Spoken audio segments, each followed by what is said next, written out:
Tēnā koutou katoa I te whānau. Welcome into your Friday night hoops. We're into round 6 and it is a Sky Broadband Rapid League game. Up first in your exciting doubleheader with the Tauihi on after this. I'm Taylor Johnson. Joining me is Casey Frank from the Edgar Centre in Dunedin. Casey, what are we expecting from this game? Well, that is going to be the question because we've had a little bit of a lineup change. We see, take a look at the ladder first as we see the Pouākai in second place and shooting up the ladder as the Hoiho sit middle of the pack at 3-3. A victory here would give them inside track at that second spot. But just looking at that table makes me sad for the kahu. I would not have picked that this far into the season, even in the Rapid League. Yeah, especially across Rapid League and Tauihi. But, you know, let's focus on other kinder things at the moment than who's at the bottom of the table right now. But I mentioned a lineup change earlier, and there is a lineup change. One of the top players in the Rapid League, Emma Rogers, is out tonight with an injury, so she's out of the lineup, and the lineup change has brought the Tauihi's leading scorer into the Rapid League. Former Australian representative Marina Whittle will be in here today.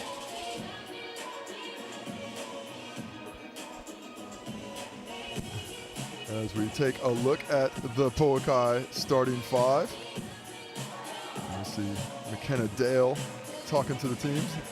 Olivia O'Neill, Ava Jones steps into the starting lineup. Charlotte Whitaker, Lacey Ramica, and there she is, Marina Whittle, over 22 points a game in Tauihi, coming down to the Rapid League today. Why do you think they've done this, Casey Frank?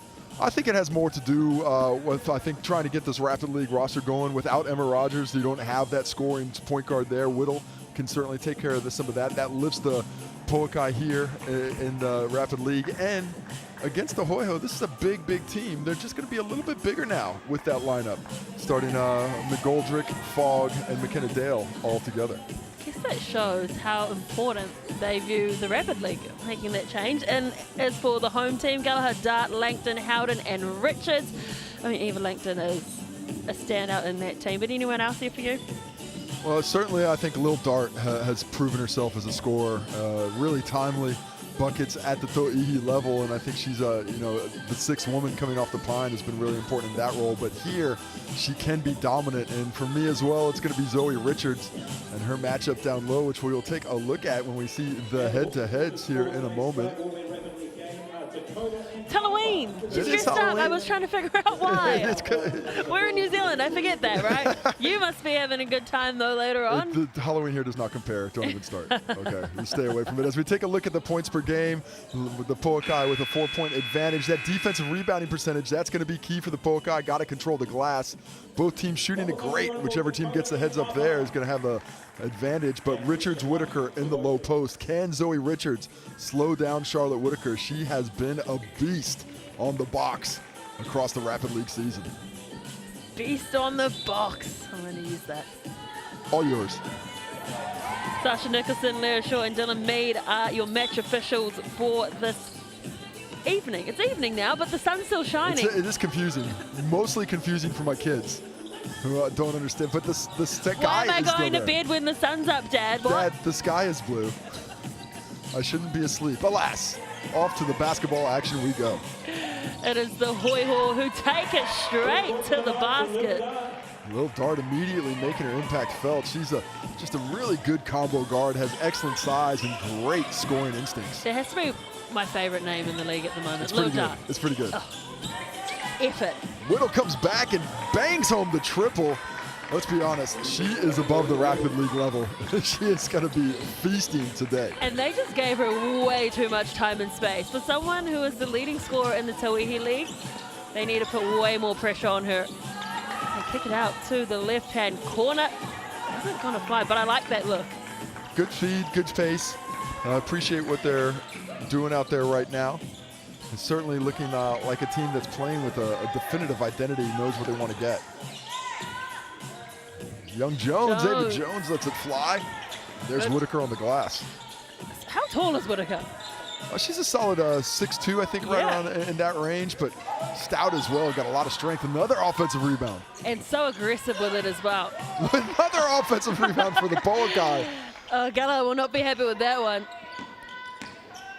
We're spending an age down on this end of the court, and eventually It ends up with the Hoiho and wanting to go real quick. Love that push. Stepping up to the plate and banking that shot in. Paiwai, or should I say, You got to change it to Howden. Howden. She's married now, off the market, sorry. Elena Howden, nay Paiwai. We've been informed today, so might take some getting used to, mostly on my part. And me. Another offensive rebound, second chance opportunity there for Lacey Ramika. Well, just really like her nose for the basket. She gets in there. And this Hoiho squad's going to have to figure out how to get some box out going shortly. And it's going to be a long night otherwise. Dart with the quick release. Isn't going to get there. Whitaker with one of the easiest rebounds she'll get this evening. Pouākai, coming in for the steal there. Howden again.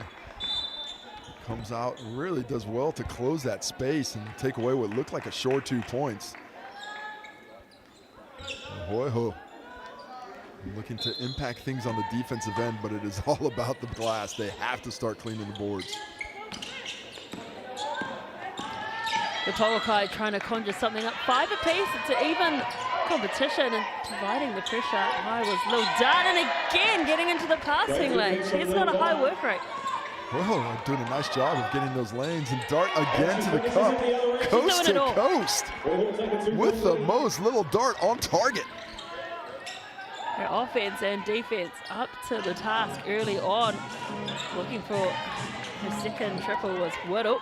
That time didn't connect. A nice pass by Howden. Langton pops it back into Richards. Doesn't get the kind kiss off the glass, comes off the rebound. I think Dart and Zoe Richards just clashed heads there on the far end. Both players going down. So off on the far end. That's where you saw that 5-on-3 break, and somehow they didn't convert.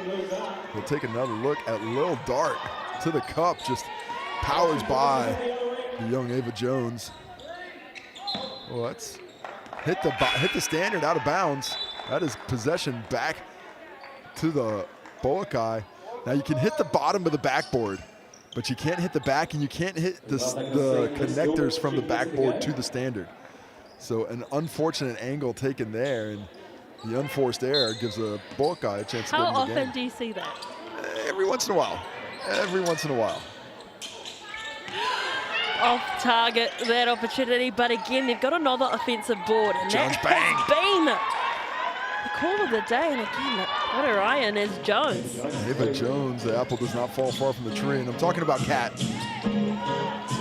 Oh, even Langton responds with a triple of her own. And the Rapid League legend, even Langton, showing some range. The scoring is high here in the first quarter. Both teams locked in. Whittle kicks it out. Oh, couldn't reel that one in. Just pushed it a little bit too much towards the out of bounds. And that's a little bit on Ava Jones as the receiver as well. She really wanted that three. She was set, but you have to adjust to that pass. You just have to understand that it wasn't on target, so just readjust those feet. But that is why the teenager is sitting here in the Rapid League to learn these lessons. It's a little bit like stuck in the mud, right? I'm like, move your feet. You can move. Gallagher gets it down to Langton. The shot clock winding down. Richards and one. Look at that interior passing. Really well played, and I love the patience. You know, not a lot of time on the clock, but Langton comes in, gets in good position. Could have taken the shot, but gives up a good shot for a better shot. Richards takes the harm, gets the hoop, and off to the Chemist Warehouse stripe for the old-fashioned three-point play opportunity. This must be our first trip to the Chemist Warehouse stripe. Hey, you are correct. And then now's our second. Fantastic rebound there by Elise Gilbert. Richards just absolutely took out her own teammate there. She has a little laugh about it. Zoe, such an important part for the Hoiho, as we see Gilbert off to the Chemist Warehouse stripe.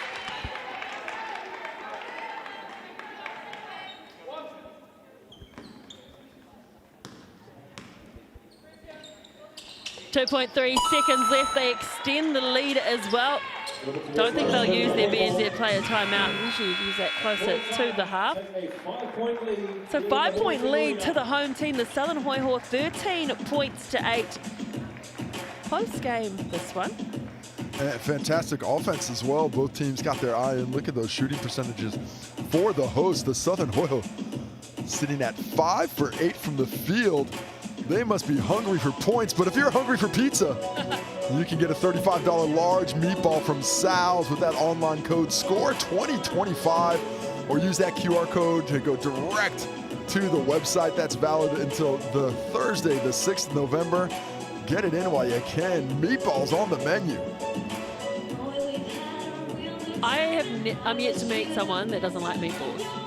And why would you not like meatballs? That would be insane. Balls with meat. I mean, although I have to say, the first time I ordered a Sal's large meatball pizza, I was a little confused. There weren't giant meatballs on there. They break it up for you. Oh. So they're smaller meatballs. Sounds great for my son. Yeah. What a family-friendly pizza that one is. Don't worry about choking on the meatballs. We'll cut it up for you.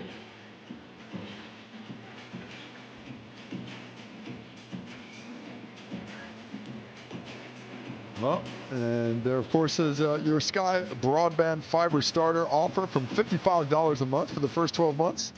Visit skybroadband.co.nz or call 09-525-5555. Sorry to the rest of New Zealand who has to call Auckland. The Pouākai with first position, and in fact, the Langton says, no, I'll have that. So Richards, fast break opportunity, and leaves it. Opportunity gone biggie. Unfortunate there. Langton really impressing with the last minute of the first quarter, and defensively the first possession here in the second. Snatches that away and sets up Zoe Richards, who unfortunately can't get the gimme. Rattles out on her. And the Pouākai have another chance in the half court. I actually thought the Pouākai would have this game well under control, but the Hoiho have scrapped on the defensive end. Oh, with Whittle there and Whitaker. They haven't used Whitaker enough with her height advantage and rapidly. Usually when we see that big down there, they're scoring buckets. You do have the opportunity. I think that's also where you're missing Emma Rogers. Not only is she such a gifted scorer, but she is that point guard position. She understands how to set the table so everybody else can eat. And you're missing a little bit of that now with, a more wing-based lineup. Lacey D'Amica goes in between two, doesn't get the basket, but will take the first trip to the Chemist Warehouse stripe for the Pouākai. Yeah, a little change of direction there on the drive, and squeezes enough space to earn herself a trip to the Chemist Warehouse stripe. And these need to start falling for a Pouākai squad who's not really shooting the ball with a lot of efficiency from the floor. Just 33% now. But they do hit their first attempt from the Chemist Warehouse on the evening to cut it to 4, and now the 3. The first one wasn't so convincing, but the second one was straight in. Nothing but twine, as you said. As long as that ball goes to its home. That's all you got to do. Go to your home. Oh, that's a foul. That's probably one you don't want to give. Yeah, Jones just a little too handsy on Howden there. Howden takes that contact. First foul, 3 fouls already in the first 50 minutes. 50 seconds of the second quarter. 50 minutes would be a long quarter. Langton hits that fire, but is a little bit off target, and that was a wayward pass. Howden did incredibly well to bring that one back in. A height mismatch, if any, against Whitaker. Is she going to challenge it? No, tries to dish it around. Tough D by Whitaker. Oh, and even better offense, though, that little dish around. Really well done. Tia Pavihi comes in and really does a nice job of creating for Gilbert. The patience again, using every tick of the shot clock before getting it up off the glass. Whitaker uses that big body. Oof. That's a strong finish through the contact of Richards for the reverse. I actually didn't think she had the angle there, but does really well court spacing to get that shot off. Langton strong in the paint, but that ball doesn't drop. Oh, that was too easy for Pavihi to read. Well, close to an 8-second call. Nearly the pressure. Love this energy from the Hoiho early in this one. Trailing by 3. Hey, there's some sharks in the crowd. Did they borrow those from Invercargill? Oh, my goodness. Oh, it's Halloween. Of course. I'm looking forward to seeing it all. You really are confused by this Halloween thing. So I'm like, what? Why are you dressed like that? Oh. Now the Hoiho wanting to extend that lead. They got to stop here now. Gilbert. Yeah, the handoff to Gilbert. First a foul on Whitaker as Howden is trying to get around her. And take another look at this Whitaker reverse. Look at that angle. That is a difficult shot. Through the contact as well. Just great concentration there. It was the torso twist. The torso twist. The torso twist. How alliterative. I love it.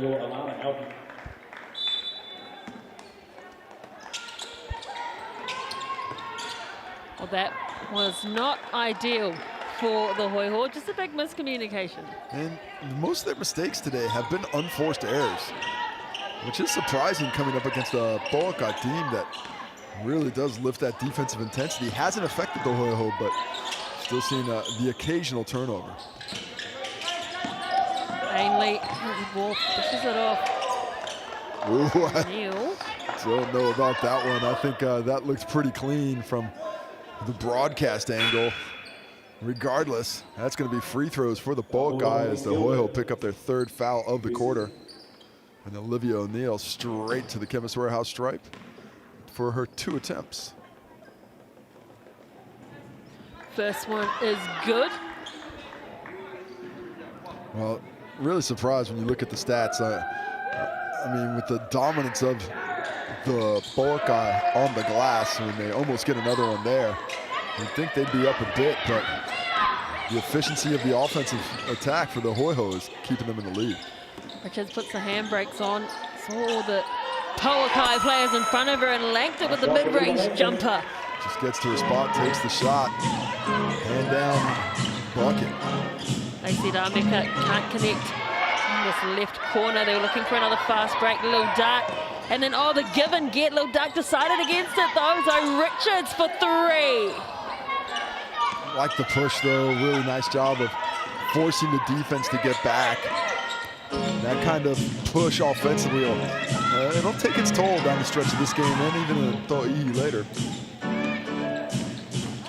Pouākai into Whittle. It was a point scoring machine, but just hasn't been able to get things going after that first triple. Yeah, I'm pretty sure that's just her second shot as well. You know, to expect her to have a little bit more ball in hand. Dart with the beautiful vision. Oh, nice setup. Gets it out there to Tauihi for the finish, who doesn't hesitate, and suddenly a massive lead for the Hoiho. Oh, that pass just sliced through everyone. Pinpoint accuracy from Dart. Richards with the foul. Unfortunate with 6 seconds left. That is going to send Amelia Ainley to the Chemist Warehouse stripe. Haven't seen a ton of Ainley yet this season. She's got great size, though, and he's going to try and has used it to good effect to catch that ball. One player heads off to the Chemist Warehouse stripe, but misses the first. 195 centimeters tall is Ainley. There's the Shark Boys. Timely music from the Shark Boys as well. Where's Lava Girl?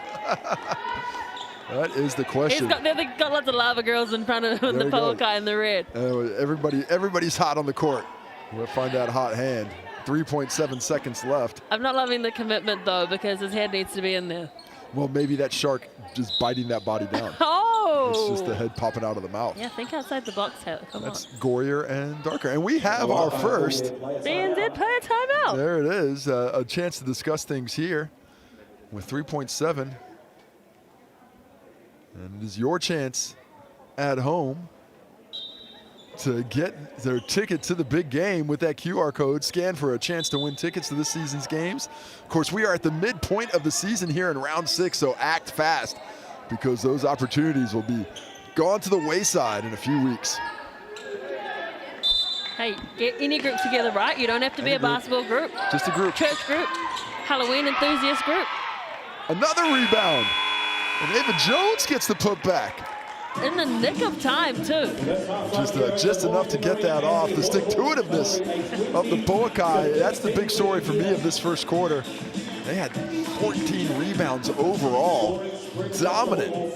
on the glass, 7 of them on the offensive end. The Hoiho should be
but sharing the basketball a little bit more, and I'm sure still going to have quite the heavy load to carry in Tauihi later this evening.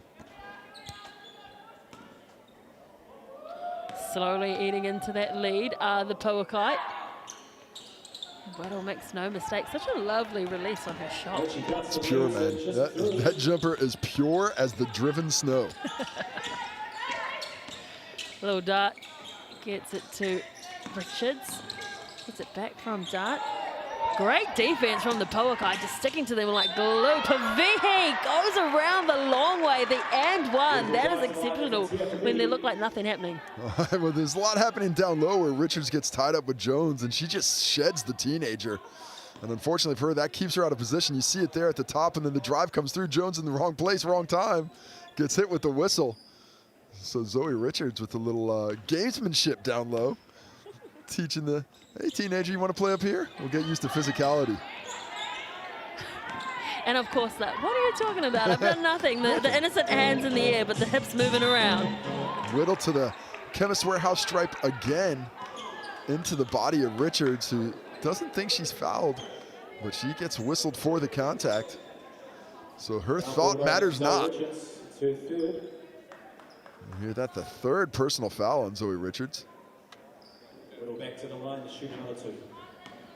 So, no points as of yet for the Hoiho in this quarter. Haven't been able to create. Well, they did get that, got the bucket on the N1 last time around. Just missed the free throw. So the Hoiho just with that narrow lead. Crowd starting to roll in to get in behind them. We've got the Tauihi game after this tipping off at 7:30. Pavehi went into traffic. There was 3 Pouākai in front of her. Probably could have offloaded that to someone else. And that's the key observation there, I think, is the defense was set up for it. They were sagging off in the passing lanes. Whitaker does a really nice job knowing that she can close back out to Richards if that ball gets kicked. Gets a hand on it, forces the turnover, and now the Pouākai starting to march down this Hoiho squad. Jones gets it to O'Neill to bring down to the court. Pops it to Ainley. On the fly was Casey Rameka, almost lost possession. Back to O'Neill, palms it off to the right corner for the triple attempt. Too much wheat bix on that one. Gallagher. Cheap foul there. Yeah. You don't want to get that foul this early in the quarter. Lots of time left, and both teams will be shooting free throws on every whistle from here on out.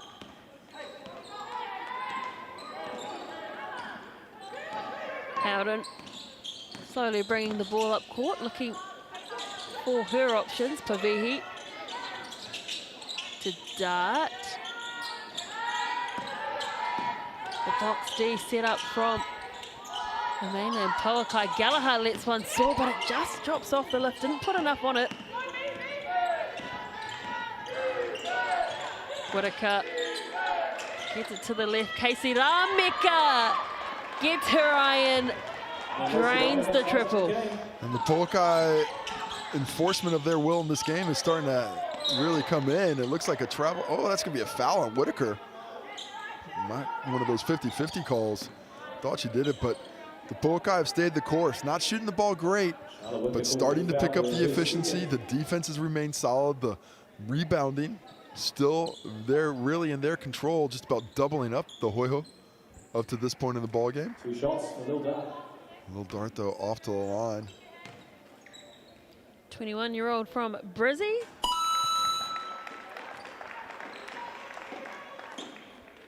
Just love that name, Lil Dart. You really, I just love saying it. well done. Lil Dart. Well done. Just darting around the court, doing everything. There's a lot of possibilities there. Yeah. Well, you're a lyricist. Where's yours? I got to save him for the game time. Oh, look at her again. Darts everywhere. Pinpoint accuracy with the pass there. Howden gets it. Oh, that one was well and truly away. Just bit off a bit more than she could chew on that instance. But good physicality defensively by Jones there. You know, she slides. She was a little bit late. Looked like the angle was there, but she closes the space down and forces about an out of bounds with the pass. Whitaker harassed by Gallagher. Casey Lacey Rameka again. Really nice handoff and screen there by Whitaker. Takes out that defense completely. And off the foot of Well, Jones. that's human. She's human. Oh, what a shot by Lacey Rameka. She's gone on a bit of a scoring run. Beautiful left hand. Well, really clever finish. Third quarter blitz for Lacey Rameka, and leaving the bunny behind was Gallagher. Oh, that went bouncing right off the front of that rim. O'Neill has Howden there. Whitaker, good observation. Saw young Ainley cutting into the paint. Really nice execution. The on-ball screen perfectly read. It would go back to Lacey Rameka with the finish. Step through with the left. Wrong-footed as well. Left foot, left hand. That is good concentration, excellent balance. And then we saw the textbook execution of the pick and roll into the high-low.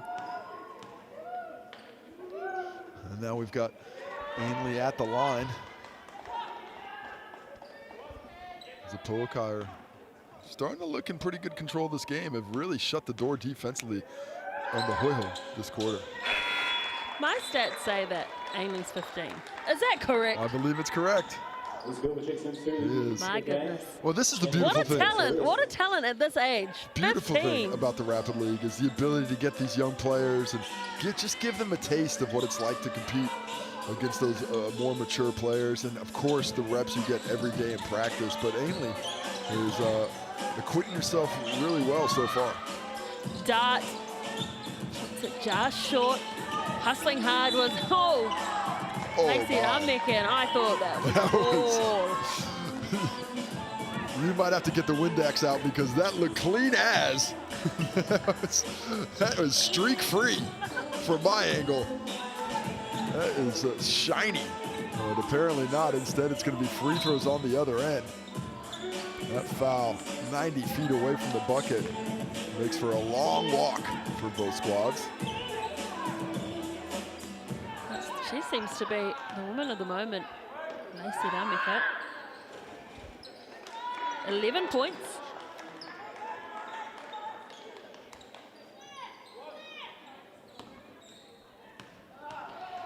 So the Pouākai have stolen the lead of this game. The Hoiho were dominating early on, and then the Pouākai have just come back. They've been tenacious. And talk about tenacity, Tauihi. Tauihi. Couldn't even get out the sentence. That offense was so quick. One into another in a flash. Just like that, the Hoiho back in the game, and another foul. A lot of whistle. A lot of whistle in this one. I haven't seen the Southerners adapt yet to the way this one's being patrolled by the officiating crew. They're just calling a little bit tighter. As O'Neal drains the first from the Chemist Warehouse stripe.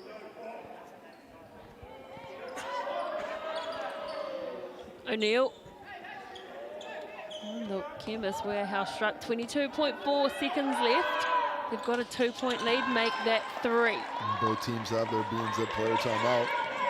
Don't want to use it if you're the Hoiho until that clock tips under 14 so you get the full shot clock. Let's see if they do. Oh, we're only in the third quarter. Do you reckon they'll use it? That's an excellent point by you. Well, you're going too quick, Casey Frank. Langton. Oh, that one's cruel. 3-point lead, the Pouākai. And what a change of events. Just like that, that quarter, the Pouākai really take over to move into the lead, holding the Hoiho to just 7 points in that quarter as they scored 13 themselves. A reversal of the opening quarter that was 13-8 to the hosts. But the Pouākais have started to impose their will on the game physically. They've done such a good job on the glass the entirety of this game. But it's starting really to wear down, and they're lifting up their efficiency from inside the arc, still fantastic. But now they're closing that gap outside the arc as well. Get yourself $35 large meatball pizza. Take a photo of the screen, scan the QR code, or use that code SCORE 2025. It is valid until Thursday, the 6th of November. Photo? You just have to find a way around the rules, don't you, Taylor? Why can't you take a photo? I don't know. Take a photo, you know? Use it every day of the week. I love it. Why not? Pizza Hey, when for I everybody. was a student, That cowboy you live hat on is a pizza. It's true. No one lived on pizza like I lived on pizza when I was a student. I'll tell you that. Right. Oh, Casper's in the building. Casper is floating around. If you need to look up what Casper is because you're too young, you can use Sky Broadband Fiber Starter from $55 a month for the first 12 months. Visit skybroadband.co.nz or call 09-525-5555. I tell you who has to Google that is Amelia Angley, Yeah, because she's got no idea. she was born in 2010. She's got no idea. 2010, Casey Frank. That is impressive. So the Hoiho needing to claw themselves back into this dart. Back to Howden. Howden takes it to the cup and the traffic. Oh, gutted. And another foul. Unforced whistle there. Whittle takes that contact, and obviously not to the line yet. But the issue is this sets them up once again to be in poor position to defend as this quarter goes along. O'Neal puts it back to Jones. Let's see, and how's that hustle from Gilbert? Howden gets a bounce pass back to Gilbert, and then just picking the pocket there was Whittle with the outside arm, getting around. Beautiful pass. Just flying onto it. What a dive. Oh, the N1 comes in late as Lacey Ramica runs the lane. Look at her run this lane, and the whole way Whittle knows where she's going with the ball. Just a nice awareness. That kind of pass, you really have to have the court mapped out early to manipulate the defense with your eyes and your dribble. Sets it up, and now a commanding 5-point lead with a chance to hit 6. goes Walton. Is Elise Gilbert with the reverse box out. Oh my, look at the strength. She's aggressive. That was phenomenal. Elise Gilbert has her whole body in on that one. And the youngster. That's strength from Ainley. Ainley just holds it up. I did not. No effect. Yeah, that was really impressive by the youngster.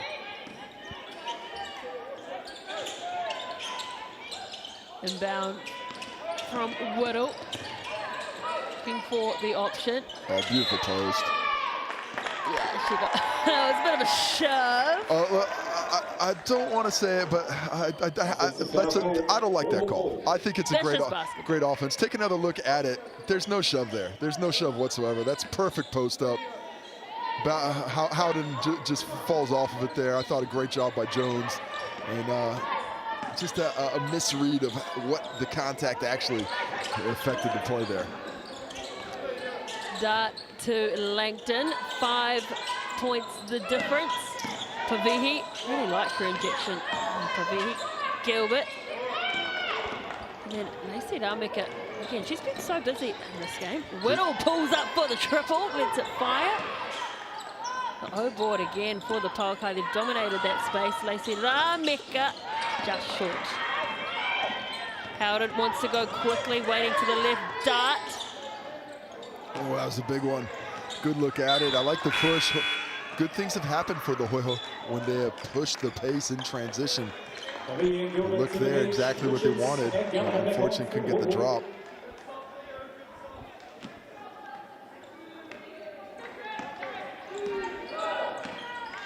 O'Neal. Oh no. That's fatigue coming into it. You just give off that soft pass. Just enough defense from Howden to make it a little easy. And is that Jones once again there, just expected the pass to come one way, and unfortunately couldn't get those feet moving to get a hand on it. Dart reaches down the hole. The step from Dart and acceleration. If only she got the finish, but she shrugged off the Pouākai defense. Okay, with the rebound again. It's just stuff in the stat sheet today. Whitaker, give and get back to Whitaker. Oh, too tough in the paint, dominating that space. And domination, nation down low. 23 rebounds to 10, and they are shooting an incredible 78% from inside the arc. Okay, Sidami almost leaves that behind. Whittle pops off to Jones. This Pouākai team, it took them a while, but they're starting to really gel in this game. Really like to see a young player moving without the basketball. So we see Howden force that shot early. The Hoiho starting to get desperate. Now the Pouākai can just slow things down, take their time. There's about 3 possessions left in this ball game. They are up 3 possessions, only if the Hoiho hit 3 straight threes. Whitaker and Richards having a bit of a battle. I'd like to see that in the Tauihi game too. Missing that one, that's a crucial miss. It keeps the door open. Gallagher running the baseline. Whitaker's down there. Langton flirting without a bounce. 10 seconds left on the shot clock. Gallagher goes around, won't get the basket, but will go to the Chemist Warehouse stripe for a couple of free throws. Well, that's a real opportunity to close that gap there. Had Sammy Gallagher been able to get that kiss off the glass, would have opened the door to cut it to a 2-possession game. As it is, a couple of makes here. We'll still be down 3 possessions. Gallagher gets the first. Still down by 8. 46 seconds to go. It's not impossible. Both teams still with their BNZ player timeout. That's the lead to 7. 7 points, 44 seconds on the clock. The Pouākai in control of the game after trailing for the vast majority of it. And there's the stop and the steal. Howden needs to convert it though. Does just that. Easy game. Pitch and catch. Dart nearly gets it. They're going to get the inbound. Did Dart not touch that? I thought she did. And then we take another look at the steal and the finish. Howden gets it. And I actually thought Dart touched it. So did I. Perhaps it came off. But either way, Either way, it doesn't matter what we think. It matters what the refs say. And Dart's got the ball in hand now. Could be looking for a grandstand finish. Gallagher with the offensive board. Oh, and just doing enough was Whitaker with those long-ranging limbs. Oh, and that's going to be most likely their last real opportunity as they just start to play keep away, run down that clock, and this is it here.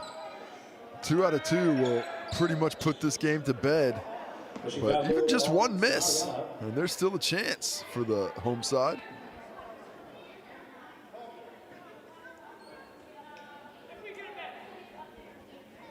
She's been my player of this game. And why not? 14 points, 5 rebounds. Has been all over the court, really impacting the game. Was the MVP. 4 steals as well. Yeah, was the MVP of that Canterbury team, the under-20 nationals last year. And you can see why. A timeout for the Pouākai, but they are down 7 because Lacey Ramica does a great job of hitting the shots up to 16 points now. But that gives you a chance at home to scan that QR code and get your ticket to the big game. All thanks to the BNZ, inspiring the next generation of Aotearoa's hoopers. And I hope it's not those guys. They look like they're in a horror movie. Those masks scare me a little bit as we see the wider squad for the Hoiho on the bench. Last chance here for the Hoiho. Need to make more than anything. And quickly, and get a stop. What do they cook up? That's a deep 3 for Dart, and you'd have to say that's a Gallagher. Can't put the ball in. They're hustling hard on the O-boards. Where was this throughout the whole game? Dart gets a better angle for herself. There's plenty of contact underneath. Whitaker slams Gallagher to the ground. Doesn't help her back up because, hey, that's basketball. I like it. I like it a lot. Full time here. And that's not the score. It's okay. We can tell you the score. It is 38-31, a 7-point victory for the Pouākai. They have taken that score off the scoreboard quickly in this one, but we got the stats for you here. Lacey Ramica leading all scorers with 16. Tia Pavihi with 8 for the visitors, but it was all Pouākai in the second half. Lacey Ramica backed up by Whittle and Ava Jones on the glass. Domination by the Pouākai overall, 25-14. Ramica with 5. The assists there, you see him. The assist game was great for the Hoiho, but not enough to get them into victory. Just the 1 block in the game. Whittle got that one. She said, get that shot out of here. And the steals, Dart with 4, Lacey Ramica with 3. My stats were wrong, but I'm still gonna give her credit for it. I think it'll come around eventually. Well, you said come around eventually. Make sure you come back at 7:30 because we have tip-off for the Tauihi game. It is the Hoiho taking on the Pouākai, a Southern Derby. We love to see it on your Halloween on Friday. Where else would you rather be than watching basketball here in Aotearoa? We will see you shortly. Mā te wā.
Kamarina, well, a bit of a lineup change for the Pouākai tonight. You moved to the bench for the first time this year. How does that change things for you and for the team's offence, having their leading scorer come off the pine? Kamarina, well, a bit of a lineup change for the Pouākai tonight. You moved to the bench for the first time this year. How does that change things for you and for the team's offence, having their leading scorer come off the pine? Yeah, well, we've been practicing different lineups all week, and especially with Emma. Kamarina, well, a bit of a lineup change for the Pouākai tonight. You moved to the bench for the first time this year. How does that change things for you and for the team's offence, having their leading scorer come off the pine? Yeah, well, we've been practicing different lineups all week, and especially with Emma going down, it's massive for Rapid and for our team. So for me, nothing really changes. Doesn't really matter where I'm coming off as long as I'm able to help the team. And I have full confidence in the girls. Like, I think we'll start just fine, and yeah, I'm really looking forward to this game. Awesome, and you know, first time meeting the Hoiho since the first game of the season, which was a big win for the Pouākai. When you're looking at the Hoiho, what aspect of their game would you most like?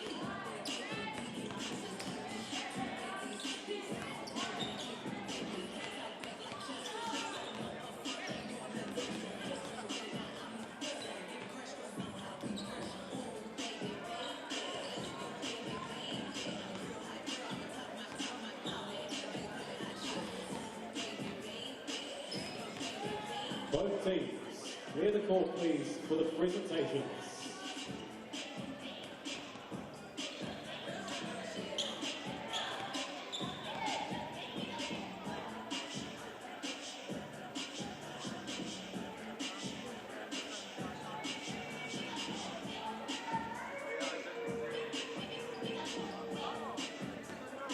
Here is your Pro Bowl Mainland Pouākai. Kamarina, well, a bit of a lineup change for the Pouākai tonight. You moved to the bench for the first time this year. How does that change things for you and for the team's offence, having their leading scorer come off the pine?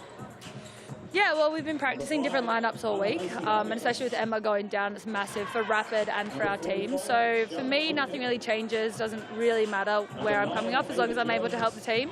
And I have full confidence in the girls. Like, I think we'll start just fine, and yeah, I'm really looking forward to this game. Awesome, and you know, first time meeting the Hoiho since the first game of the season, which was a big win for the Pouākai. When you're looking at the Hoiho, what aspect of... Kamarina, well, a bit of a lineup change for the Pouākai tonight. You moved to the bench for the first time this year. How does that change things for you and for the team's offence, having their leading scorer come off the pine? Yeah, well, we've been practicing different lineups all week, and especially with Emma going down, it's massive for Rapid and for our team. So for me, nothing really changes. Doesn't really matter where I'm coming off as long as I'm able to help the team. And I have full confidence in the girls. Like, I think we'll start just fine, and yeah, I'm really looking forward to this game. Awesome, and you know, first time meeting the Hoiho since the first game of the season, which was a big win for the Pouākai. When you're looking at the Hoiho, what aspect of their game would you most like to limit today? Yeah, I think their fast-paced transition is like a real strong focus for them. Like with Paige Bradley and obviously Claire Jacobs, they've got a really strong amount of scorers and they're really active. So trying to limit that as much as possible and just being really proactive on defense. Best of luck. Yeah, thank you so much. Go Pouākai. Number 3, Taylor Simmons. Number 11, Claire Jacobs. Number 8 from Tauihi Basketball. Number 10, Jessie Edwards. And number 22, Paige Bradley.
Tēnā koutou katoa e te whānau. No mai haere mai, welcome into the Edgar Centre in Dunedin. It is Friday night, and where else would you rather be than watching Tauihi Basketball? It is the Southern Hoiho hosting the Mainland Pouākai from the deep south. It is the battle of the South Pouākai, travelling a couple hours down to their southern rivals, the Hoiho. I'm Taylor Johnson.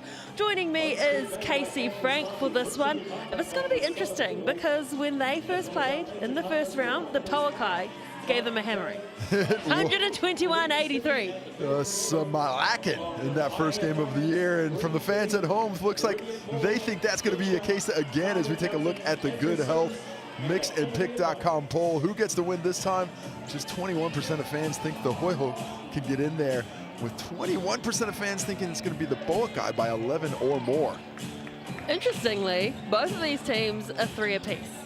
And so this could be a very even game. And it's Halloween, so anything can happen on Freaky Friday. And the Hoiho really have improved their play from that opening game of the season. They've done a nice job of finding some wins and finding their identity as we take a look at the ladder. The Pouākai and the Hoiho sitting in the middle of the pack at 3-3. The 5 leading the way, blazing a trail at 5-1. The Kahu cleaning that trail up at 0-6 at the bottom. The Queens will get another chance on deck tomorrow to chase that 5. But the ladder is starting to get tighter halfway through the season now, 6 rounds in. It is running out of time to make those moves as we take a look at the upcoming fixtures, Taylor. Tomorrow, the 5 will host the Queens. The Pouākai will back it up on Sunday. Short turnaround, they'll go back home and play the Kahu. And I mean, that's going to be tough because the Kahu have nothing to lose. They're going to throw everything at it. It's a team that is hurting, and you don't like playing a woman scorned. That's absolutely true. It's certainly at some point the Kahu's desperation is going to get them over the line. You just don't want to be the team that happens to. That'll conclude round 6 when round 7 tips off next Friday. Back here again as the Southern Hoiho host the 5. And then the Queens and the Pouākai. And as you said, it's getting close in the table. These two teams wanting to pull apart. Jaeger, Mike Silk, McGoldrick, Dale, and Fogg. Jaeger, I mean, she's so class. I love watching her play. But for you, who's on the radar tonight? Well, it's actually somebody who's not in the starting lineup, but Marina Whittle, the leading scorer in the competition, moved to the bench for this one. This is a taller lineup. This size is going to do well against the Hoiho, but with Whittle coming off the bench, it's going to be interesting to see how this team adjusts. Yeah, and we caught up with Marina Whittle just a short time ago. Let's hear what she has to say.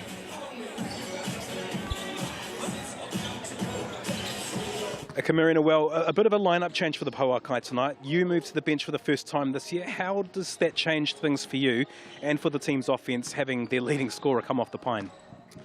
Yeah, well, we've been practicing different lineups all week, and especially with Emma going down, it's massive for Rapid and for our team. So for me, nothing really changes. Doesn't really matter where I'm coming off as long as I'm able to help the team. And I have full confidence in the girls. Like, I think we'll start just fine, and yeah, I'm really looking forward to this game. Awesome. And, you know, first time meeting the Hoiho since the first game of the season, which was a big win for the Pouākai. When you're looking at the Hoiho, what aspect of their game would you most like to limit today? Yeah, I think their fast-paced transition is like a real strong focus for them, like with Paige Bradley and obviously Claire Jacobs. They've got a really strong amount of scorers and they're really active, so trying to limit that as much as possible and just being really proactive on defense. Great, best of luck. Yeah, thank you so much. Go Pouākai. Oh my God, I love her. She's been one of my favorite players this season. Can you do one of those, Casey Frank? I'm not cheering for the Pouākai. I'm a neutral observer here on... I just want to hear you make a bird noise. Oh. I can't go. I'm not she going left you in her dust. Here's the starting 5 for the home team, the Hoiho. Bradley, Jacobs, Simmons, Pizzi, and Edwards. I'm liking this point guard matchup between Bradley and Jaeger. Any other matchups you're looking forward to in this game? That's certainly the one that I'm really interested in, but yeah. I really like the toughness of Simmons. I think that matchup against McKenna Dale is going to be interesting in the starting lineup. But for this Hoiho lineup, it's really key that Claire Jacobs gets firing from outside, leading scorer from the Hoiho. How's she going to attack this game?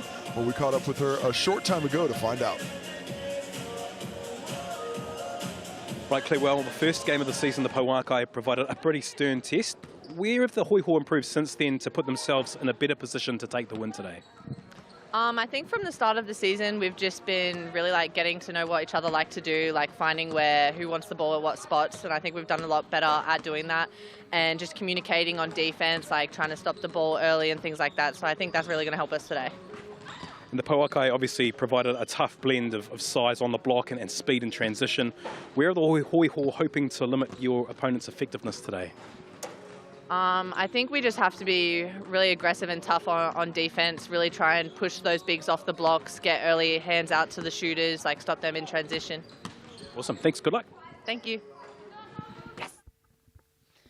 We talked about the guard battle, but they're talking about the battle down low. Yeah, and that's going to be key because the size of this Pouākai squad with Whitaker, with McGoldrick, with Abby Fogg, and you know, McKenna Dale and Marina Whittle are tough as well, but let's take a look at the head-to-head where we don't get into the rebounds, but we do get the points per game. The Pouākai lighten it up offensively, but the Hoiho not far behind. But the big difference, threes per game. Those 3 threes, that's 9 points. How can the Hoiho make up those 9 points? Can they lower the efficiency from the opponent or lift their own? But it's a block party. The two biggest swatters in the game, the Hoiho and the Pouākai, are protecting the rim. Watch out when you're driving because that block party is hard. But off the bench, I think there's going to be a little bit of a matchup there. Lil Dart, Marina Whittle, real leading scorers that can impact the game. Marina Whittle, of course, the best scorer in the competition, leading everybody right now at over 22 points a game. What a weapon to have coming in off the pine. You know what else goes hard? A block party on Halloween. There we go. It's spooky. It's spooky. Speaking of spooky, looking at the little fans, excited to be here on an All Hallows Eve, Halloween night. We got a tiger and a witch. Is that, or is it could be a little play on the what's the one I'm looking for? I don't know. You've got Wizard a of daughter, I Oz. don't. The Wizard of Oz. Oh, Could be the Wicked Witch of the West, and perhaps the Cowardly Lion. But she looked pretty brave. Tip off here on your Friday. We're underway in round 6, and it is the Pouākai who wear the red and the Hoiho in the blue. For those who are new to the Tauihi Basketball League, welcome in. We're going to enjoy it. First up, good position is the Pouākai. It's a corner 3, starting off hot, the Pouākai. McGoldrick drains it. I love the spacing for the Pouākai. Really did well of drawing that defense out, penetrating, and forcing rotation to get McGoldrick that baseline shot. Hot start for the Pouākai, and they can't answer accurately the Hoiho, but they will inbound the ball. Beautiful delivery by Simmons there, right into Jesse Edwards, who can't get the finish, but I like the action, I like the aggressiveness. The Hoiho need to stay on the rim, keep attacking the painted area. Simmons gives it to Jacobs. Good ball movement on the outside. Bradley doesn't connect, but they do get the ball again. Another opportunity. Nice little fake there by Claire Jacobs. Gets McKenna Dale to just lean forward, opens that driving lane, and then she gets the contact on the drive to the cup. The Hoiho with the chance to open their ledger from the Chemist Warehouse stripe. We even got spooky music playing. We've got the Addams family. Like, they're really buying into the theme down here. I've seen a lot of people dressed up. It is a Halloween-themed game in their last game of inclusion round. I was going to say, we include everyone, including monsters, including ghouls, sharks, witches. Everyone watches basketball. Everybody has a chance to come in, and even your spookiest fans are welcome tonight. Jaeger with her first real touch of the game. Look at her footwork, but great defense there. Just read it like a book for the Hoiho. Bradley trying to find an open lane, dishes it back out, just driving hard, and it was kind of a nonchalant dish off. I think she was sort of looking for that contact, but McGoldrick does well to contest without fouling and influencing the miss. Mike so, that was rangy. It's a quick release too, didn't really set, just let it fire. She does not need a lot of space. She is willing to get that off. You mentioned the point guard matchup earlier, and here we have it, Bradley and Jaeger. Jaeger picking up full court. I love Jaeger's game, and she's got great size advantage in this one. Can she use it to influence this matchup? What I like about the matchup too is it's not not their first rodeo. Those two have gone at each other for a couple of seasons now. A couple of seasons and a couple of leagues. Oh, the fadeaway from Taylor Simmons was pretty. Simmons has been really growing me as a player. She's got a lot of grittiness, a capable scorer, but she just does all the little things and a solid defender as well. As we see her there with the steal. She heard you, Casey Frank. She said, watch this. I'm going to pluck it out of Fogg's line, her passing line? Passing line, I was getting there somewhere. I was just impressed. Ooh, nice finish by Edwards. McGoldrick gets a hand up. Edwards goes to the other side of the cup to avoid Fogg, but still gets it in. Hoiho off to an early start. Oh, with the reply as well, the Pouākai, but didn't get the kiss off the glass that she wanted, did McGoldrick. And how about this little reversal of fortune? The Pouākai hit that opening three. Have not scored in 2 minutes since, but the Hoiho really starting to find their way across things. Got some Yeah, the zombies. boys. What are you doing on Friday? We're watching women's basketball. It looks like a team that's going to be taking part in the halftime game too. They got the ball ready, got the jerseys on. Simmons, oh, it opened up. How's that battle down low? Well, we're not going to see because Simmons pulls up for the mid-ranger. She's on fire early on. She is doing a nice job. 4 points, 2 rebounds, an assist, and a steal already. Just touching every single bit of the stat sheet. Fogg to McGoldrick. You know, she knows how to score buckets. And she's really aggressive offensively early in this one. As we see an early sub for the Pouākai going. Jaeger's already on the bench. Just lost their handles there, I think. Dale, oh, block party has officially opened. Jessie Edwards, she's as good as anybody at getting up. What a pass by Bradley. The vision. Oh, just the no-look pass freezes a defense. Love the way Pizzy ran the lane to get hooked up with the finish. I'm glad we're here on our Friday night. This is entertaining basketball. We're only 3.5 minutes in. Back and forth we go. Look at Bradley scanning that lane. Just knows it's going. Goes to the no-look. Doesn't want to get too excited about it so Whittle doesn't rotate over early. Bradley is just, she really knows how to play the point guard position. Sets that table for her teammates. Scores when she needs to. She has that ability in her game, but I think she's most influential as that table setter. As you say, she's making sure everybody eats. That one just ricocheting off the rim, but they will get the inbound to Pouākai. Offensive rebounds. Certainly a chance for the Pouākai to work their way into this one, but as of now, it's a 5-to-1 rebound advantage through the Hoiho. They went with the Pouākai go with this larger, the taller lineup early, but they've already just switched it back up a little bit. We've got Whittle in, just the lone big right now is Whitaker, who just checked in. Dale Whitaker for three. Oh, what an entry. Big with a splash potential from deep.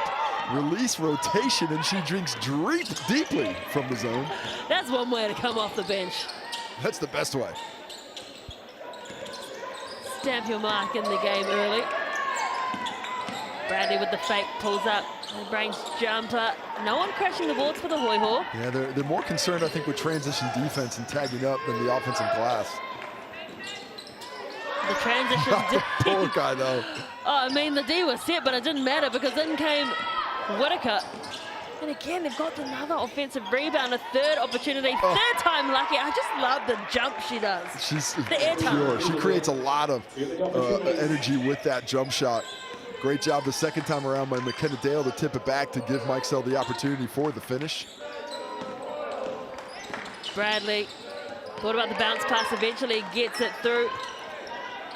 Couldn't quite bank the hook shot. Oh, what a pass. And just a nice hold as well under there. Just left herself enough space in the back. Yeah, Pizzy with a really nice size advantage in that matchup down low against Whittle. Look at her, immediately goes for the high-low sealed position. And nice recognition by Edwards. Lobs it in really well. And the finish by Pizzy, who has been on a tear as of late. I want to see the signs, boys. Put up the signs. They don't know they're on. They don't know they're on camera right now. I don't know. Those look like lads, though. I think those signs could be dangerous. Let's not focus in too much on them. I love when a man decides to wear pink. 13-11, a 2-point advantage to the Hoiho. How's that for a turn of pace, but couldn't finish it. Mike Sell. Taylor Simmons wants to go back the other way. Now, it is with Richards, who left that one well and truly short. Yeah, I don't mind that shot, but she was one pass away from Pizzy in the corner, who was going to be wide open, have a little bit more time. But she felt she had it and probably went a little bit earlier than she had to. Dale dishes it off. Opportunities here now for Hall. Look at Charlotte Whitaker underneath. Look at the hustle under there. Charlotte Whitaker is just making some space down low. Hey, she's protecting the paint. That's her job, and so is that for Paige Bradley. With the left, but back we come. Mike Sell on the break. Gets it to Whitaker. I'm loving this game. It's got everything. We're seeing it all. Back and forth, and there's a little bit of chippiness as well. The physicality lifted. The pace of play is very high. Be impressed if these teams can keep it up for the full 40. Richards with their second attempt in Tauihi. That one, her radar is completely off at the moment. Somebody shut that door. There's a breeze coming from outside. Just affected the jump shots just a bit. Yeah, he got just away on that one. Richards, though, does get the rebound.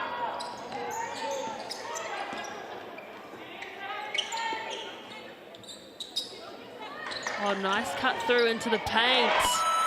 Pizzy. Pizzy's moving so well without the basketball. You know, she creates that advantage and immediately cuts off the screen, doesn't dilly-dally around, and because of it, she gets the finish. Turnover forced by the Hoiho. Just a bit of a loose dribble there. Bradley gets it back to Simmons, almost getting a hand to it towards the Pouākai. Wide open on the left corner. Can't convert. Richards, though, excellent opportunity for some second chance points. Money! And there just is no more dangerous shot in basketball than the three-pointer off an offensive rebound. It allows a shooter to get their eye in. They feel the comfort of knowing that they can get it. We'll take another look at this all-ball screen, though. Whitaker tries to dump it. Worried about Simmons comes off, and Pizzy knows advantage is creating that fast cut to the cup. Enables her to get the finish, and what a start from the Southern Hoiho. All have done really well to get off. Up to this point, shooting over 50% from the field. Haven't hit a shot from deep yet, but doing a nice job on the glass, and even better job with the turnovers where they force three but only have one themselves. Got to hold on to that ball, and even more important, got to hold on to that large meatball pizza. $35 from Sal's, that online code SCORE2025, or use that QR code right now. This deal's valid till the 6th of November, and you've got dinner sorted. And to be fair, no one's really cooking dinner because you're watching basketball and the kids are going trick-or-treating. You don't want to be cooking. You want to be ordering pizza right now. And just a secret, you can get a slice of pizza in around the lollies. It's going to be tough to get in something outside of that range on a night like tonight. Yeah, exactly right. Kids aren't eating anything healthy after they've just had some lollipops all the lollies and some chocolate. But they'll snack down a piece of pizza. There should be a time where I say thanks to my wife who's taking my kids out trick-or-treating right now. Good luck, babe.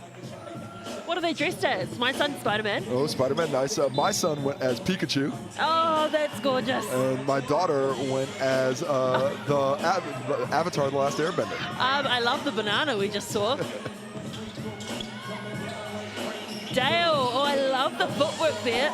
Spin and then giving herself some space, but it didn't drop for her. I like continue to go to Whitaker in the post. I think she's got the ability to wear down this back line and draw some foul whistles as well. Play hasn't started yet. Gotta get that ball from the ref first. And they're eager.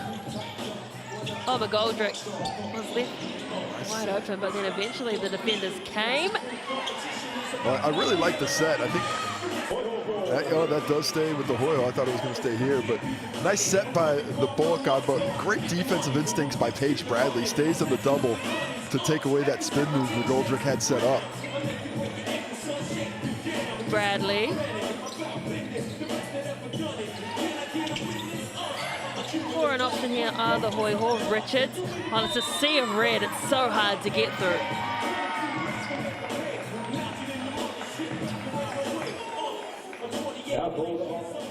Just sticking with the game plan.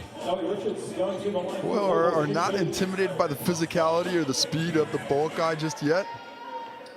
They're really doing well of adapting to the pressure. And Zoe Richards hits her first from the Chemist Warehouse stripe to get her eye in. This lead is extended.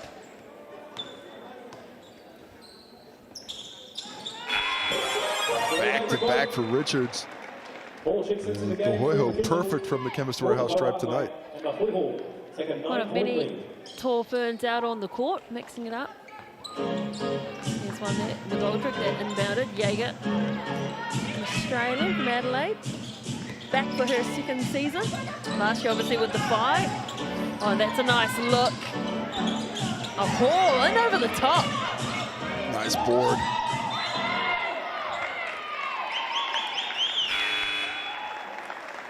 Just aggressive on the glass, play after play. The Pouākai are not letting anybody off the hook. Bree Hall, great athleticism, forces her way in, but it doesn't matter. The ball is coming back to the Hoiho.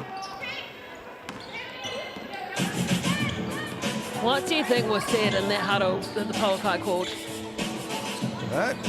Well, I think it's a lot about execution, and it's about imposing your will in the game. I think they would feel they're the bigger, stronger team, but they have to start playing like it.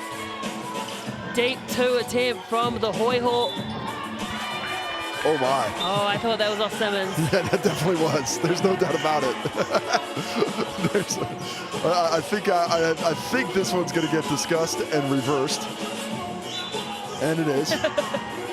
Hey, and at least it was reversed. Well, a nice job there by Matt Bathurst to come in as the official and just have a chat about it and say, talk to Leo Shaw over there and say, this is what I saw, what'd you see? Might not have the angle.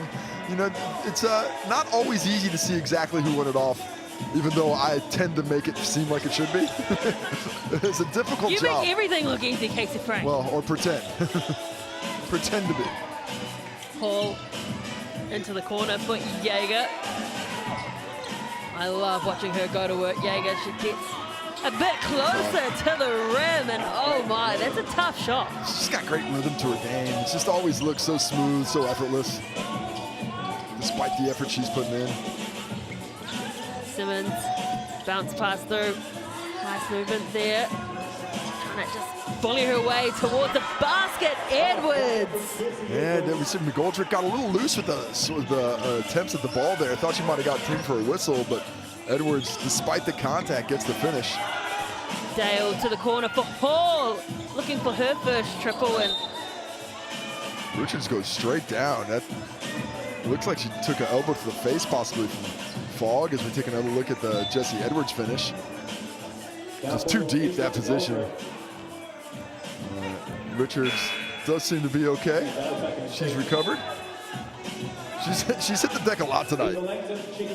Because going back to the Rapid League, her and Charlotte Whitaker had a few tussles in that game as well. And Zoe Richards, does not mind getting wrapped up. replaced by Langton on court now. Low dart as well. And talk about Rapid, she had a good Rapid League game too, both offensively and defensively. Got herself into the passing lanes and also orchestrated things very well. And this is pretty much a Rapid lineup for the Hoiho now. Outside of Jesse Edwards there. Yeah. And Simmons. Gallagher on there too, and good hustle again from Dart. Simmons thought about it. Langton can't get it done. Hall plucks that rebound down, and might be flirting with the time. I like that from Dart though. She realized it. She went up there and pressured. But Jaeger's got the ball in hand now, and she's taking control of the pace. 10 seconds left, looking for the last shot of the quarter. Fogg back on court for the Pouākai. It's the triple attempt from the right-hand corner, and everyone's fighting for it underneath. Dart with another block, nice and clean. Oh, McGoldrick, right place, right time. Can't get the finish, and how about that? After one, it's the Southern Hoiho up 24-15. The action is fast and fantastic this Halloween, and we will be back with the second quarter just after this. All right, we have Jed and Henry ready to play the GJ Gardner home wraparound. Each contestant has to start a half.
We'll go. You guys, have you got one more for us? Have you got one more for us? Oh, one more try, bro. One more try. We'll be on the go. In you go. He's in. Nice. Yeah, let's go all the time. Yes, nice, boys. Well done. All right, boys. Congratulations, boys. Prize packs, courtesy of our friends at GJ Gardner and your Hoiho. Out to build on that 9-point lead after the first quarter. No, my Hukima, welcome back to the Edgar Centre in Dunedin. It is the home team, the Hoiho, with that 9-point lead over the Pouākai. Both teams sitting 3rd and 4th on the ladder. Both 3 wins, 3 losses apiece. So this could be a tight game. Need to remind you, it was an absolute hiding, I'm going to say it, when the Pouākai played the Hoiho in round 1. But now it is the Hoiho in prime position. The score back then, 121 points to 83. Now it is the Hoiho with that 9-point lead. But don't count the Pouākai out. Certainly don't do that. I think the Pouākai can certainly make a run, but I really like what I'm seeing from the Hoiho in this one. Great attack there by Taylor Simmons. Straight to the cup for the finish, and the efficiency, the aggressiveness, and the connectedness of this Hoiho squad. Very impressive early. Just able to blow by too easily. It was left wide open there. Onto the court now is Whittle for the Pouākai. And, another fast break opportunity and finished by Bradley. And the Pouākai comparatively just looks stuck in mud to this Hoiho team right now. The Hoiho moving so fast. Nice attack though by McGoldrick. Just needed that settler to get some points back, to get some ball in the hole. Yeah, you gotta get that ball in the hole. That's the name of the game. And once you see it go drop a couple of times, it feels better. 7 from McGoldrick now. Oh, darn. Just weaving her way through there. How easy are these penetrations though? That's 3 straight layups to start the quarter, 1 on a fast break, but 2 in the half court, and the rotation just is not there for the Pouākai. Paul, aggressive. That's what they were missing. Yeah, get it to the cup. The attack against Edwards. Hall would like her chances there, and look at that. Use of the shot fake, and Whittle just gets frozen. Just didn't expect that attack. Lil Dart gets to right to the cup. And here we see Bree Hall, who I think excellent recognition that she got switched on to Edwards there. Attacks the big. Edwards has the length to just contest without fouling, but she gets that hand caught in the cookie jar. And the first is good for Bree Hall. 147 NCAA games. It's a lot of basketball. They play a lot more than we used to. I think my college career topped out at 106 over 4 years. But especially for the last few, you had those COVID years. You got an extra, a lot of 6-year seniors. And these kids making a lot more money than I did. Big block there by McGoldrick. Block party, I'm telling you, Taylor. It's a block party on Halloween. Exactly. Oh, and it's always a big party in Dunedin. Always a good block party. They need to market that somehow. They really Maybe do. not.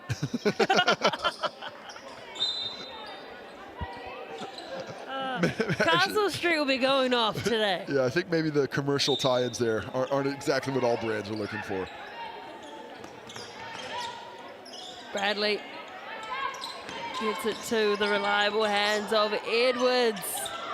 That one just Rolling off the rim. Flog does well to contest. Such great size and length. Makes it difficult to score inside. Jaeger looking for the pick and roll with Fogg. She'll get the whistle, so there'll be 2 free throws for Jaeger. Jaeger really picks her spots. You know, she doesn't really try and just impose her will at the game at all times, but she lets that game come to her a little bit. You know, she's so wiggly with the dribble. Can go either way, can finish either way. Of course, she was the MVP of the grand final a season ago, leading the Phi to that inaugural championship. Part of a mass exodus down to Christchurch. The coach, a couple of players. Kennedale.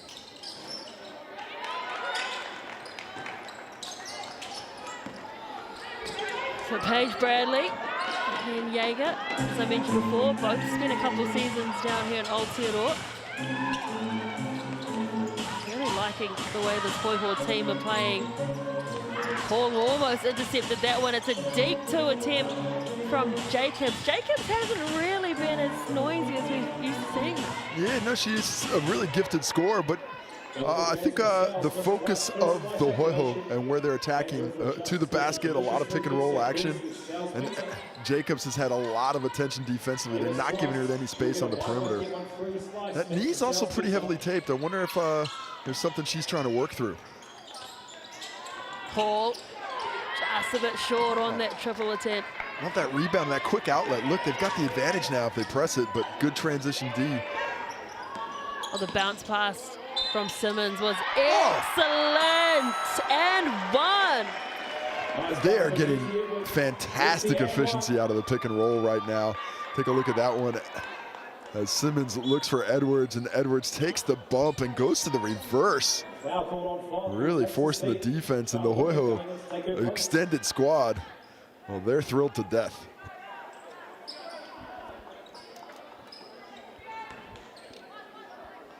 An 11-point lead. Can Jessie Edwards make it 12? She does just that. This Hoiho team really steamrolling ahead at the moment. Boys looks in control of this game. Hall.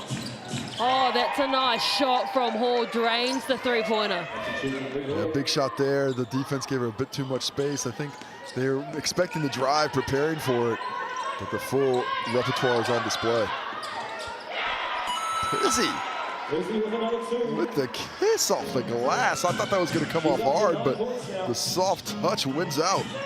Leading scorer in the game at the moment is Pizzy with 9. Whitaker. Beautiful pass. Very nice. Draws the defense, somehow finds that angle to drop it in, and just sets up Whitaker for the finish. Bradley accelerates, gets it to Simmons, and then in the right-hand corner is Jacobs waiting for it. And Whitaker gets tied up there with Edwards. Tried to get away with the little chicken wing. Look at this pass by Jaeger. Draws 2 defenders. Whitaker knows that's coming back. Great seal on the point guard, Bradley, underneath. Just beautiful basketball. Really instinctual. And back on the other end, the Hoiho still imposing their will. Still really stepping up physically in this game. Impressive up to this point. Dart gets it to Brad. Oh, the bounce pass. What a dime from Bradley.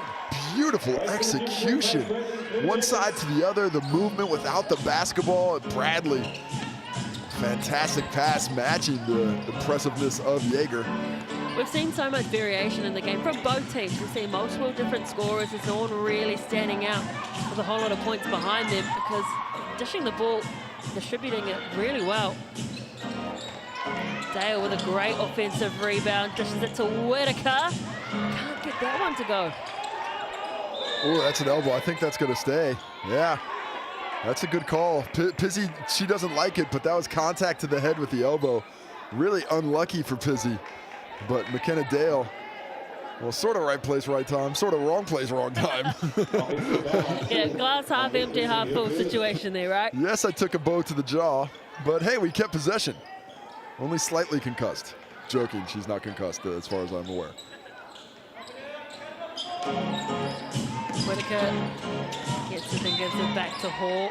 And Dart's aggressive defense is called up. Yeah, you got to get that hand out. You can body up physically out there, but once Hall puts that ball on the deck, you have to take that weak hand out. And Dart trying to control that driving lane physically, unable to pull the hand out on time. Whittle and Fogg back on court.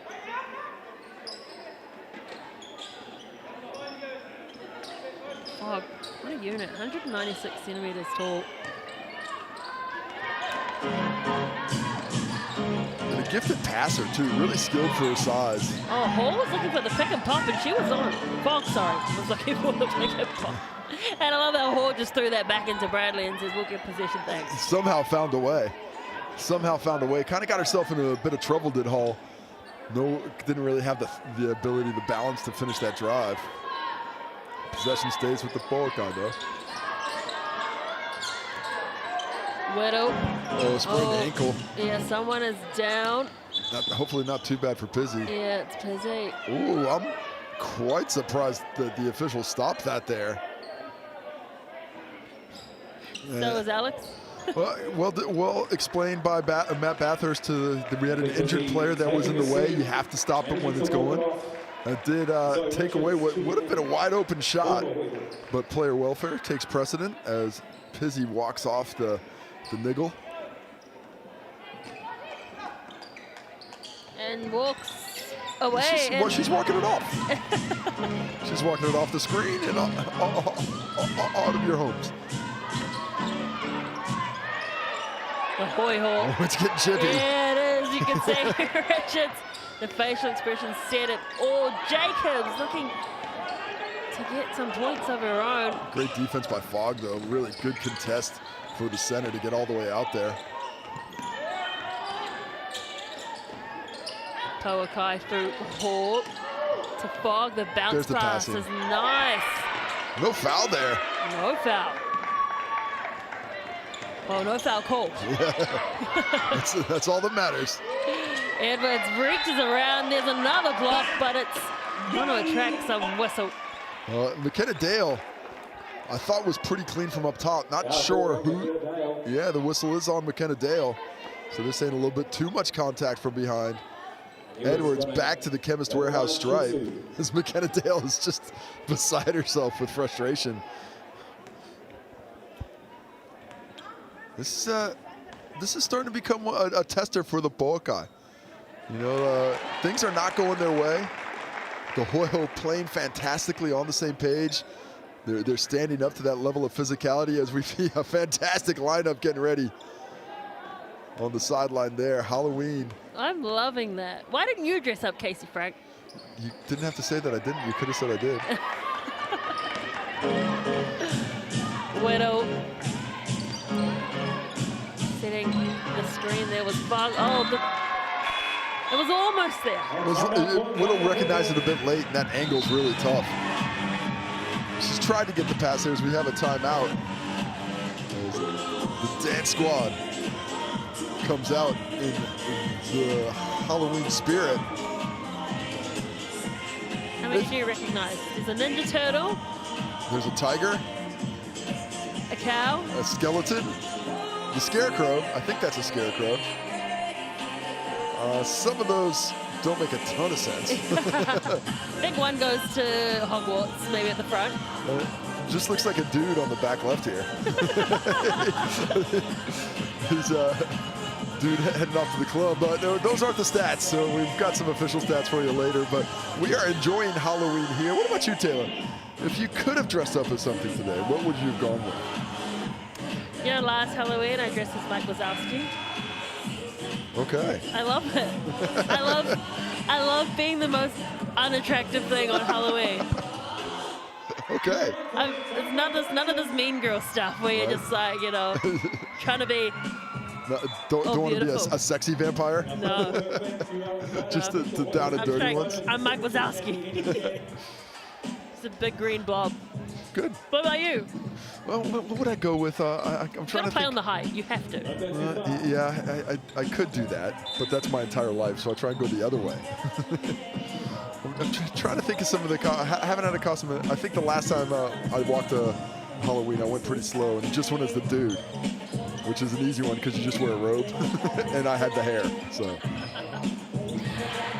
To the basketball, and now Claire Jacobs registers some points. Man, I love the way the Hoiho are playing offense right now. They're moving that ball from side to side, penetrating with the pass or with the rebound, the dribble. Really impressive up to this point. McGoldrick leaves the ball behind. She has Richards in front of her, both teammates. McKenna Dale just floated her way through, like literally float like a butterfly, sting like a bee is what I saw there. Yeah, Zoe Richards with the little Olay defense. Pulled the cape out. McKenna Dale was not confused, got the finish. Freaky Friday here in Dunedin. The fans have got right in behind the theme, and the Hoiho team is delivering for them. 2 seconds left on the shot clock. Oh, this is nice basketball from the Hoiho. This might be the best I've seen them play all season. They're just a tight unit right now. McGoldrick attacks. And that's see the difference in the offenses now between the Hoiho and the Pouākai. That ball touches a bunch of hands. We get a matchup late. Edwards almost forced into the drive when she attacks on the other end.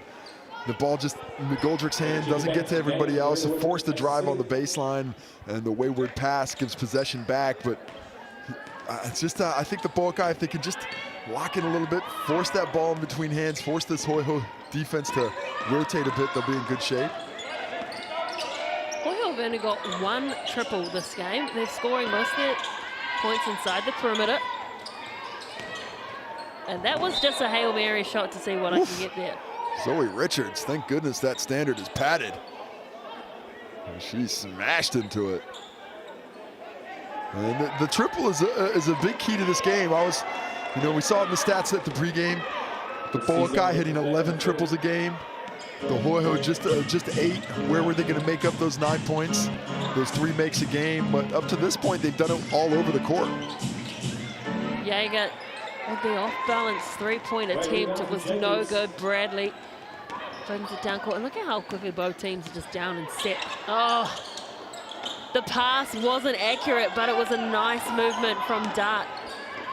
No one was protecting the paint, so it is the Pouākai with the stop. And then can they get the points to reply? Dale, not successful. Dale still trying to find that range. Hasn't really shot it, I think, to her level of expectation yet this season. Bradley just gets around Fogg. Richard steps up to the plate and eats. A couple of air balls earlier, but it doesn't matter now. She has found the range on that. Nice set up by Bradley with the penetration drawing defenses. Maybe you might just see that on the highlight show this next Tuesday. And sometimes it's hard to shrug off those air balls and shrugging off defenders. McGoldrick. Yeah, McGoldrick, easy finish there. But if you want to play hoops, you got to have that goldfish memory. Yeah. I wish you would say that to yourself when people got aggressive towards you. Goldfish memory. Well, you got that. I never forget. That's an elephant memory. Just the goldfish on the bad stuff. I don't want to remember. Oh, grudge, never forget. McGoldrick. Good challenge there by Zoe Richards.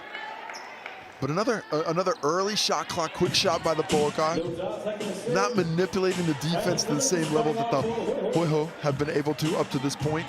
They've got a 15-point lead here, the Hoiho, but they really just need to put the dagger in and keep trying to score more.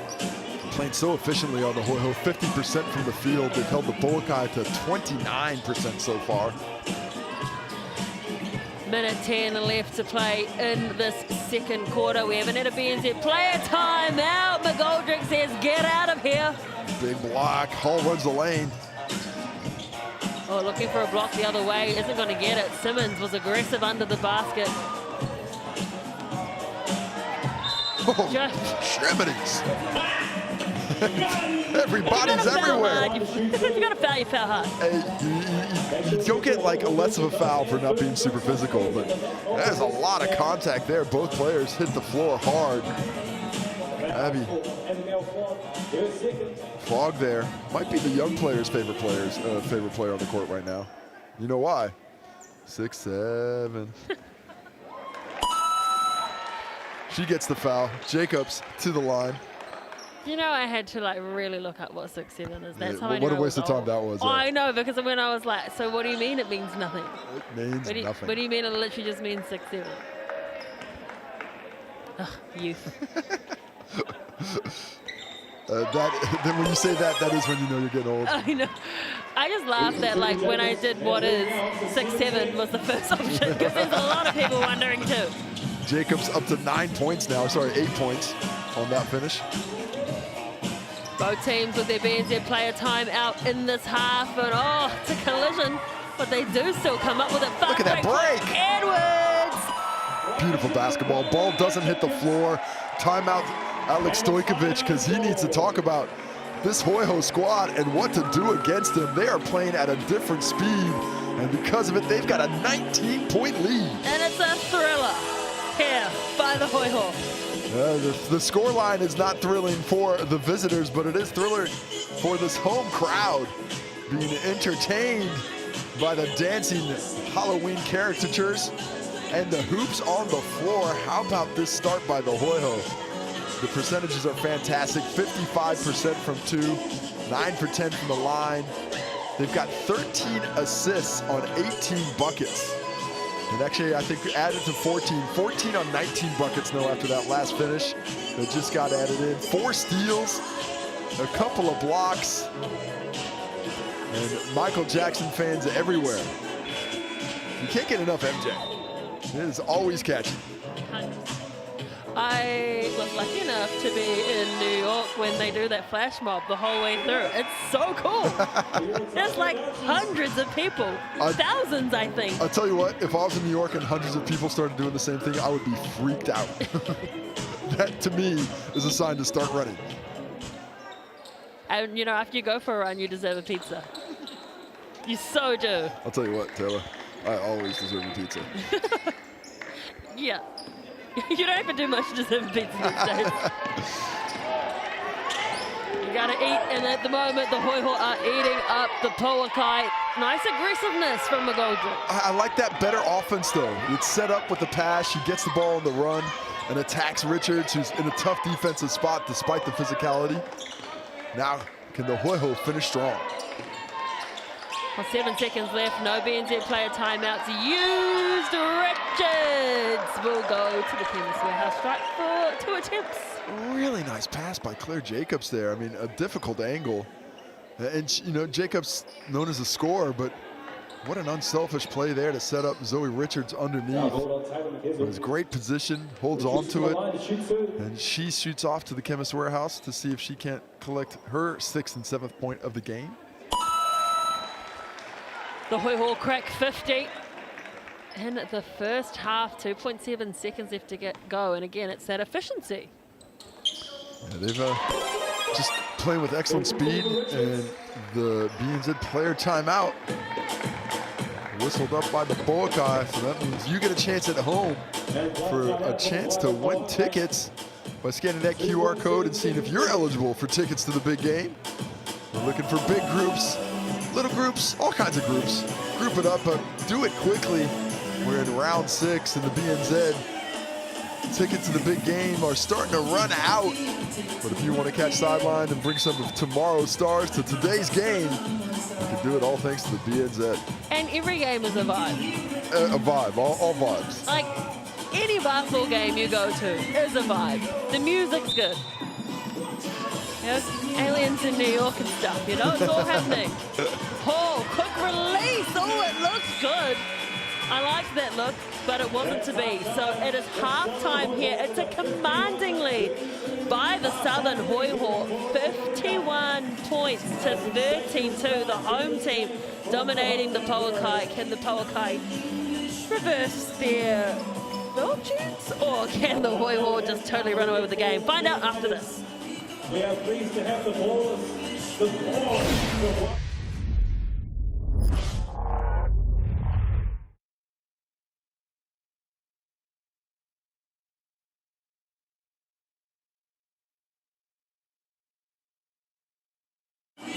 Yeah, make the most of it, fellas. Make sure, most of all, that you enjoy your game.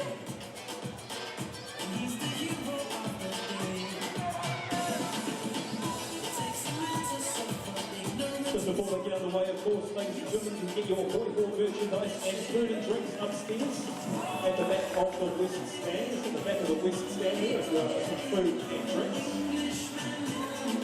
Also grab some merchandise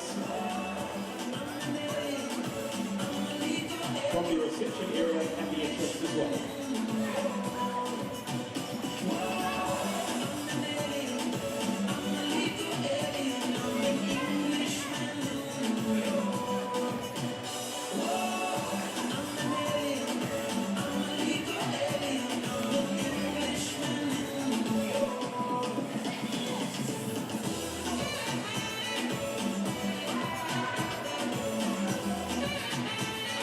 Look out there, the guy with the white socks and flower has the most amazing mullet. Woo! That was cold. That was cold. Scary makeup as well, actually. Just onto a stair.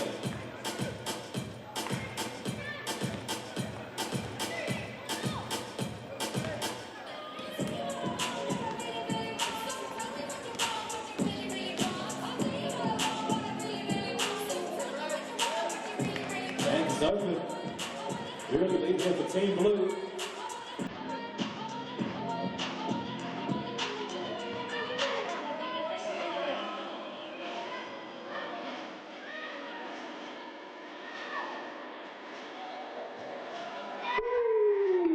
Nice shot. And the Sally as well. Love to see it.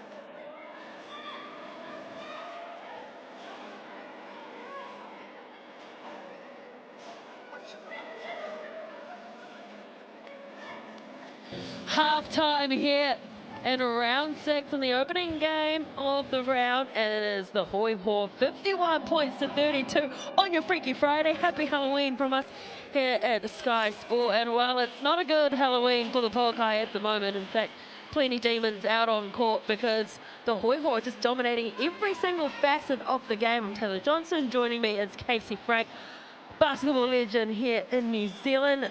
Talk us through these Chemist Warehouse stats. Well, it is impressive offense from the Hoiho, shooting 50% from the field, led by Jesse Edwards, 10 points. But look at that balance scores, 9, 8, 8, 7. Everybody's getting involved for the Pouākai. McGoldrick started off the scoring. She kept it going, the leading scorer of the game with 11. Her and her front court mate, Charlotte Whitaker, leading the way, but not quite as balanced as we've seen from the Hoiho on the glass. An impressive job in the first half by the home squad. 25 rebounds to 22, the advantage overall, and it's a team effort. No one dominating, everybody getting in. Love what I'm seeing from McKenna Dale, the board work that she's putting in. She's also leading the way for the Pouākai in assists, but overall that statistic belongs to the Hoiho. They've got 15 assists on 19 baskets. That is fantastic team basketball, led by Paige Bradley, who's got 5, and Claire Jacobs right behind her with 4. The block party is here. We've got 4 blocks in total. McGoldrick with 2, 1 apiece for Edwards and Dart. Not so little there on the defensive side. Into the steals. Pizzy with 2, McGoldrick with 2, and 1 apiece for Edwards and Simmons getting it done here in the first half. The Pouākai, what a change from that game that they lost by 38 points in the opening game of the season. That is a huge turnaround to be up 19. A different squad than opened the year. Didn't have a lot of training early, but now looking like a well-oiled machine. Nothing tastes sweeter than revenge, Casey Frank. Let's see if the Pouākai are feeling a bit hurt from that first half. See how they come out into the second half. Well, make sure you come and join us. We will be back very shortly, but for now, the Hoiho leading 51 points to 32. Where do we find this kid? This guy's unreal.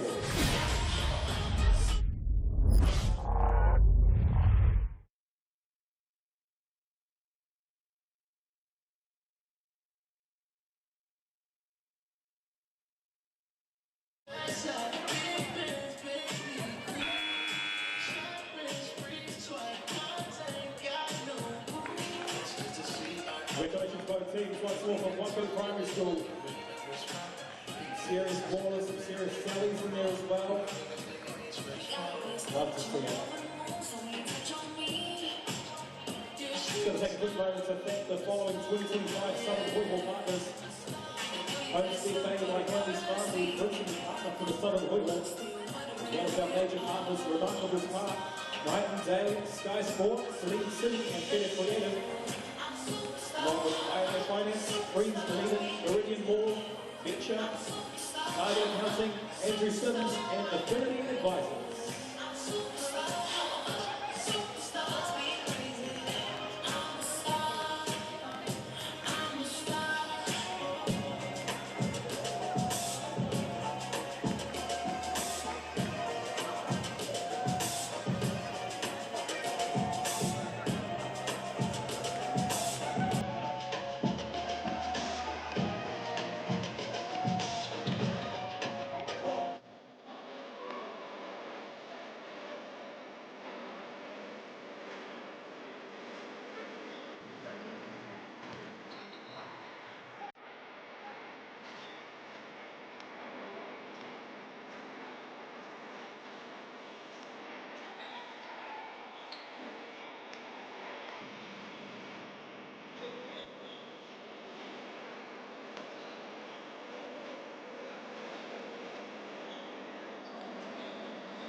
Right, everyone, it's time for the best Halloween costume contest. Make your way to the end of the Hoiho bench now for your shot at the prize. If you've done in a scary costume, a Halloween costume for tonight's Halloween round, or if you just generally wear scary costumes every other day, make your way to the end of the Hoiho bench now for your shot at the prize.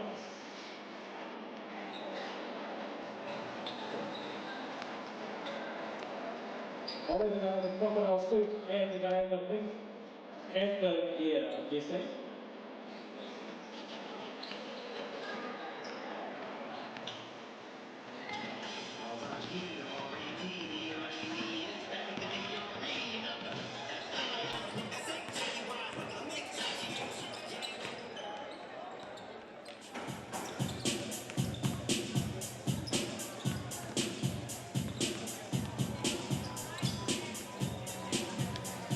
It is the Southern Derby between the Hoiho and the Pouākai, and the Hoiho are in full control of this game, leading 51 points to 32.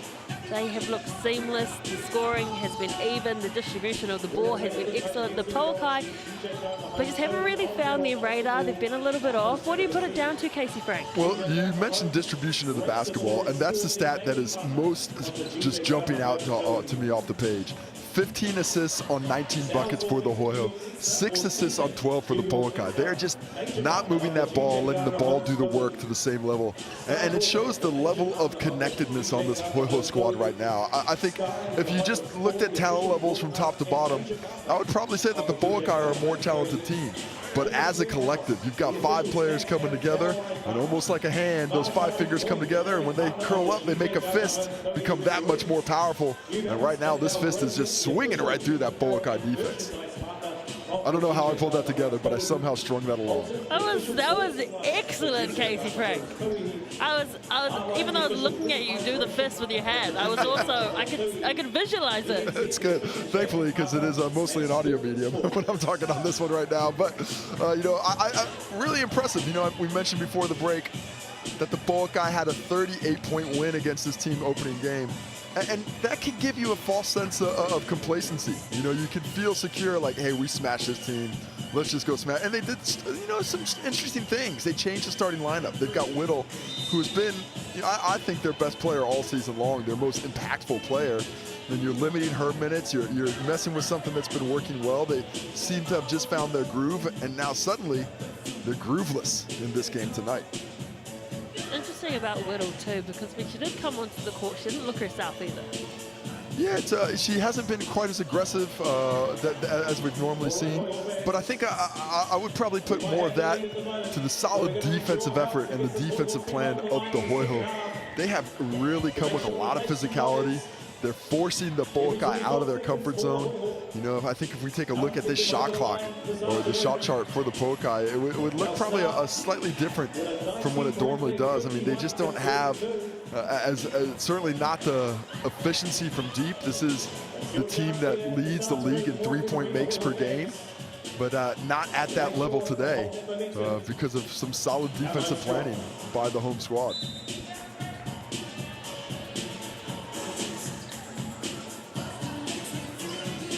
Pouākai last chats before they're coming out. The Ghostbusters theme song is getting us ready for the second half of action. And I think we'll be able to tell in these first couple of minutes, are the Pouākai going to get back in the game? Let's see their energy levels, see their impactfulness. Yeah, can they get out of the funk that they're currently in? Are they going to be able to come back into this one, or are we going to have a Halloween massacre down in the Dunedin?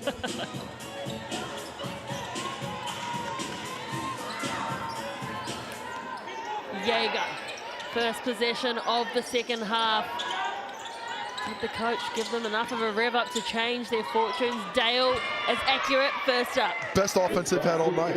Really definitive play, a great set, that screen, using the aggressiveness of the Hoiho against them, and including Fogg with her passing ability out of the post. Busy gets it to Bradley. Simmons pops it back in, who's holding the post and doesn't get the pass off like she would have hoped to. 1 second left on the shot clock, but it did hit the rim. Who is going to inbound? It will be Pouākai.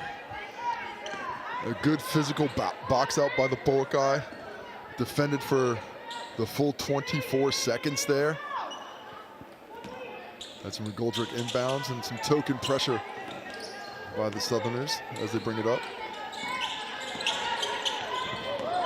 Oh, that's got to be a foul. There, yeah. Bradley definitely got into her landing space. Yeah, Karmatic basketball. The ball does not lie as they turn it over the other way. I thought, it wasn't purposeful contact by Bradley, but certainly took Jaeger out of the play as she's making a cut with the pass coming her way. So it all ends up even. Dale to McGoldrick. Wearing it like a backpack with Pizzy. Jaeger just takes it to the cup, and that's aggressiveness again that they need to bring. I like that. Keep attacking the glass or the painted area. Don't settle for the jumper. And they've already made up 4 points. Hoiho might be feeling the pressure. Jacobs, I just love that extension of the arm there. Or not to feeling the pressure, because Jacobs coolly gets right to the cup for the finish. Takes the contact and the extension you mentioned. That's what made it possible. McGoldrick just not low enough there in that screening action. Pizzy does a good job of changing angles as Jacobs reads the defense really nicely. Adds one more as well. McGoldrick brings this down. Dale gets around the screen. Jaeger thought about it. Waiting out to the left-hand side is McGoldrick. Oh, that is nice from Jaeger. Just didn't get it to drop. Unfortunate on the finish. Everything else was done. Here comes Jacobs, a block from behind from Jaeger. Big height mismatch there. Mike Sell actually on that one gets the block. Well done, and now she's going to get the finish attempt, but knocked out of bounds. Oh, stays with the Hoiho. I'll tell you what. This is a tough matchup for these squads. The level of physicality between two, they are not backing down, not either squad giving a centimeter.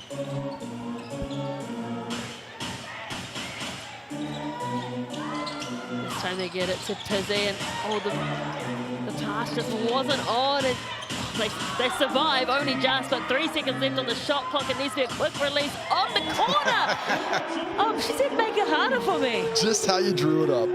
Bounce that ball around. Jacobs will just sit in the corner and drain it. Lead back to 19. For a team 21, sorry. A team that shot hardly any 3 points, and then you pull up a shot like that. That was the biggest lead of the game, but a good response from McKenna Dale. staying aggressive. I still think on this end, the Pouākai need to try and force this Hoiho squad to play one-on-one. And on the other end, the Pouākai need to find a way to play more team basketball. Oh, good ball. Looking for back-to-back triples. They crash the boards. Fast break opportunity here if they can get that pass. Yaya gives it back to McGoldrick, leaves it on the cup. Has the awkward angle from McGoldrick there right in front of the rim. And now we're coming the other way. Jacobs again. Oh, she didn't like the first look and took it in closer and nails it. Loves the distribution from Bradley. That's a couple times, just a cross court. She just has the whole floor mapped out at all times. But the attack by Jacobs really nice. And is that going to be a turnover? No, that's tipped. Stays here with the Pouākai. Oh, just too low for Fogg, couldn't collect it, but tidying up the crumbs was McGoldrick. Yeah, she missed the bunny last time, but makes the tougher one this time around. 19 points, Simmons. Well, I don't think she liked that one. She was certainly drew attention to that contact that she got. And she gets the whistle. Lead stays at 19. Pouākai can't really make any inroads in the first 4 minutes of this second half. Remember the Kahu game too, Simmons, when we watched her. She gets sometimes a bit too aggressive on defense and then it kind of brings her down into a rut. But here, she's been excellent in defense.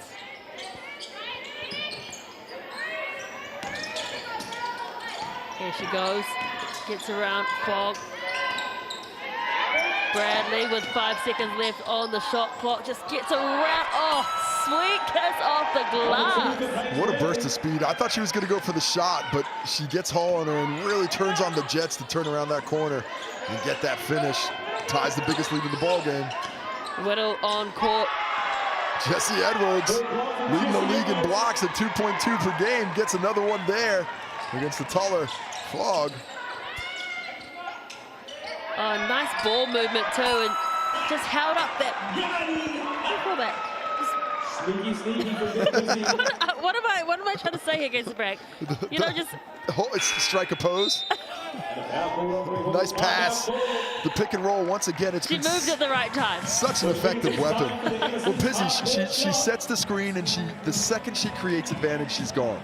You know, I think something that young players often fail to realize is that you don't have to just smash somebody in the screen and stay there for seconds. The second that offensive player has a little bit of space, you go off, and that's how you make yourself a target. And, I just love the connectedness of this Southern Hoiho team on the court right now. They are really playing for one another with great energy, physical defense, standing up to the challenges against a team that embarrassed them last time these two teams played. But there is no embarrassment from this squad today, as we see the Otago Nuggets. Darcy Knox is out there shooting half courts. Shots there. Darcy, you better hit one, bro. You're playing in the NBL, son. Fantastic to see some of the Nuggets boys supporting the Hoiho squad. He's got to hit one. This is embarrassing. Take the camera off. Just leave the camera on that large meatball pizza, $35. Get yourself one of those. Darce, that'll make you feel better after missing all those half-court shots. Score 2025 is the online code, or use that QR code. And here we are. Just over 5 minutes left here in the third quarter. A big lead for the Hoiho, 23 points. Well, let's see I want to see what this Pouākai squad, where's the fortitude? What are they made of mentally? Are they going to work their way back in? Of course, this is not their only game of the weekend. You know, this is a big 23-point. What do? Do they just keep playing all the way? Or is it some strategic retreat at some point? Well, equally, if you're the Kahu sitting at home watching this, what areas are you identifying in this Pouākai game that you're going to attack and exploit? As we see the Jaeger miss, well, it's a little bit more difficult because the Kahu just don't have the size that the Hoiho do. So they're going to have to find a different way. Right now, the Hoiho are standing up to the physical attack of the Pouākai. The Kahu are going to have to say, can we do that? And which personnel can? As Jacobs drains it from deep. Oh, me, oh, my. She said, I can do that, Casey Frank. 19 points for Jacobs now. And a 27-point lead that might get bigger. Whittle was off target with that one. This is a Nightmare on Elm Street Halloween level horror film for Pouākai fans right now. It's all getting a bit messy out on the court, but Dale comes up with it. Whittle to Hall waiting in the left corner. Just overcooked that slightly.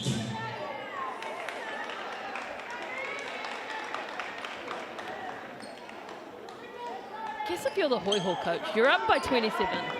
What do you do? Do you just say, you know, put the foot down? Yeah, you know, do you coaches. start integrating? Do you just start integrating some of your rapid players? No. No? Definitely not. Not even at 27 points? The only people who touch the court for you are the ones you trust to improve this league. You know, this game is not over. This Pouākai squad, we've mentioned how deadly they can be from deep. This is a team that averages 11 threes per ball game. Up to this point in this one, they've got 4. That means they still have 7 in the bucket. So the law of averages, at some point they're going to come back to the mean and the offense is going to start getting better. So you definitely want to keep the foot down till then. Nothing really happening at the moment. And Edwards says, oh, go forward. No, sorry. Jacobs. Oh, bounce pass is good, but just getting her hand in the passing lane was Simmons. Bradley's gone quickly. Jacobs looking for that. Look at Paige Bradley. Give me that rock. She's a hustler. She's a baller, man. Through and through. Looking for the contact, doesn't get it. Should I say, got the contact, didn't get the whistle. Jago just holding things up, surveying her options. Gets around. Whittle, league's top scorer and hasn't really got her iron yet. That's a good look. She's, you know, you look at, and wonder if she where she needs to be physically. You know, she didn't start the game. They've changed the lineup. Maybe there's something going on there that they wanted to give her a little bit more rest, but not the player we've seen for the majority of this season in terms of effectiveness. Hoiho's efficiency on offense too has just slightly come undone. Yeah, it's getting a little sloppy on both ends. Marina Whittle, how about 0 points for the leading scorer in the competition? She is 0 for 5 from the field right now. And of course, you know, she has been such a good scorer. She's coming off a 22-point game. She averages 22.2, and she's got 5 games out of 6 over 20. Scoreless today, and that certainly is impacting the offense. You know, in the pregame, we asked her, how's your moving to the bench going to impact this team? Well, seems to have had a mighty big one. Ball goes the direct route through the paint. They can't get that one either. Simmons gets blocked. Another block. Oh, fantastic timing. That's got to be a charge. Pizzy puts her body on the line, takes the harm, and gets the whistle. Nice drive there by McGoldrick. I mean, she's attacking. You like the mindset, you like the aggressiveness, but unfortunately, goes the other way for the visitors. What adjustments do this Pouākai team need to make on defense? Well, defense, you know, they're having the game plan imposed on themselves right now. They're not enforcing their will. You see, the Hoiho are going everywhere. They can go drive either way. They can get to the post. As we see Simmons with a tough shot on the block over Mikesell. 29 points, about to be 30 on the make. But it's about energy, it's about enthusiasm, but it's about forcing the Hoiho to go to positions they don't want to go. Where do they want to go? To Simmons on the post when she's got that size and strength mismatch against the guard. They want to go to the on ball. You know, they want to get to that activity. What they don't want is you haven't seen a double team yet. I'd like to see that off an on ball, force them into something else. Even a zone. This is a team that isn't really shooting the ball well tonight. You've got these great rebounders come out in a 2-3 and force them, take away some of their energy with that, with a bit more of a stagnant D. Bit of ball movement from the Pouākai, and McGoldrick drains the three-point shot. And for me on this end, that is the answer. Move that ball around. Let the ball find energy. Get it through hands before you attack the rim. And the ball beats the player every single time. Oh, the reverse from Lil Dart. That's just nice basketball. Lovely. And Jacobs with another good find. I mentioned her as a scorer earlier, but she's doing a great job facilitating today. I like how Jaeger drew in a few defenders, then passed it to a free teammate. Pick and roll was almost there. Whitaker. And that's been the day. Oh, is that going back to the Hoiho? That was without a doubt off Zoe Richards. Let's see if it stays there. It's just kind of that day for the Pouākai. You know, you mentioned, did the Hoiho go to their bench? If I'm Coach Stojkovic, I'm going to my bench. Let's give somebody else a try. Yeah, fair point. Our starters aren't getting it done. Let's see if somebody else can't get something going. Casey Brown, I didn't think we would see a scoreline like this. Oh, the three-point ball is flying. I mean, honestly, I thought we might have, but I was thinking it was going to be the other way around. But that is not the case today. Paul pulls up for the mid-range jump shot, and it's just not falling for them. And yeah, getting too aggressive there with McGoldrick. You could just see that was out of frustration. Yeah, and that's what it is. It is the frustration as we take another look at Dart. Just one dribble. You see the switch. Not a bad switch, but not a great switch. She's getting into that jump shot before Hall's able to get there defensively. This could be free throws. 5 fouls on the Pouākai, just 1 on the Hoiho. Indicative of the way this game has gone. Is that they're not getting the whistles, or they're not going and finding the whistle? Well, I just think they're not in the ideal spot defensively. A lot of body fouls. I think the Hoiho have been much more aggressive on the rim, much better at manipulating the defense to force them in bad positions. And you know, I think overall, when you look at the paint attacks right now, I think it's just been the home team has been more aggressive. We're at 33 points here, the difference. They're about to get doubled up if they don't mess around. Jaeger goes her own, and again just didn't quite get the right angle off the glass. This one too is just away. Just that kind of night for the Pouākai, man. It's just not dropping. It is spooky Halloween's Eve for these cats tonight. And how hard is it too to get yourself out of that rut? Because when the ball's not dropping multiple times, you're on the wrong side of the whistle. What do? How did you shake it off? Well, I mean, most of my shots were dunks, so it's a little easier. I mean, but that, for me, that's what it would be. If I'm not shooting the ball well, I want to get to the line. You know, I want to get to the shot that I feel more comfortable at. I'll attack the rim. I'll look for that physical contact and try and get the line. You know, it's certainly the last thing you ever want to do is settle. Let's see if the Hoiho settle for the long one. Oh my! Bang, bang! Downtown! What a performance from the Hoiho! Putting a cherry on top of this Sunday, heading into the fourth quarter. They are up 34 points. Lockdown defense and brilliant offense for the home squad tonight. Oh, bring them out is sounding around the stadium. They have brought everything out. The Hoiho. This has been an exceptional show at the Edgar Centre in Dunedin. We still have one more quarter to go. Don't go anywhere. The Hoiho 79-45 at the third quarter. It was a graveyard strike.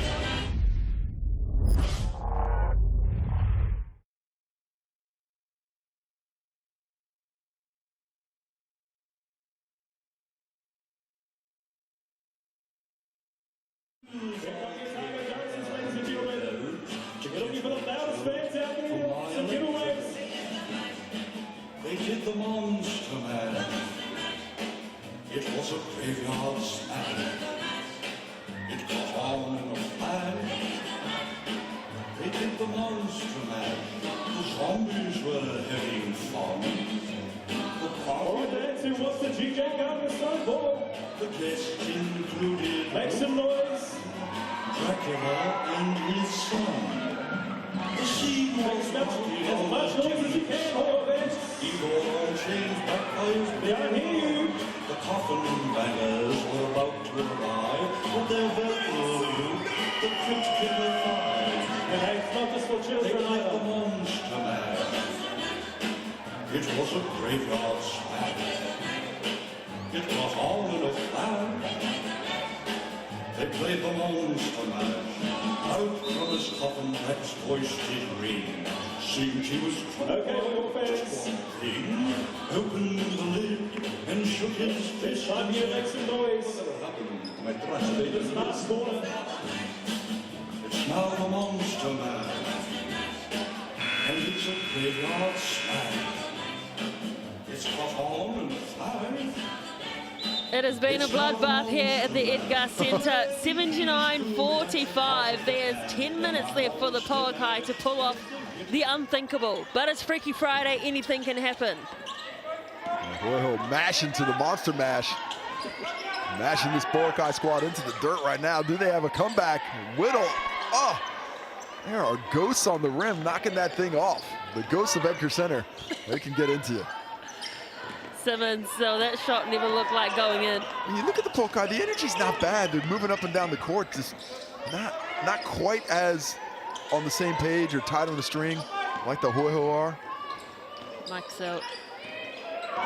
And it's not dropping for them. It's not. All credit to the Hoiho defense. I would like to see the Hoiho, though, continue to be really efficient on offense. I think towards the later stages of that third quarter, they just seemed a little bit relaxed. And you look at that shot, wide open in the corner. Nobody within 6 feet of Dart. Fortunate to get a miss off of it. That lack of commitment on that defensive end has cost them all evening. Finally, Whittle finds the scoreboard. Whittle, what could have been if she had started? Sometimes it's hard to come into a game when you're used to starting, you come off the bench. Well, it's a different mindset. You know, might have changed a few things in her prep. It's good defense from Dale there, but I think she might have hurt her ankle. Yeah, she looks like she's tweaked something there. Take another look at it. Just right here, yeah, just tweaks it. And that unfortunately leads to fog coming in and getting that contact. The Hoiho have topped 80 points now.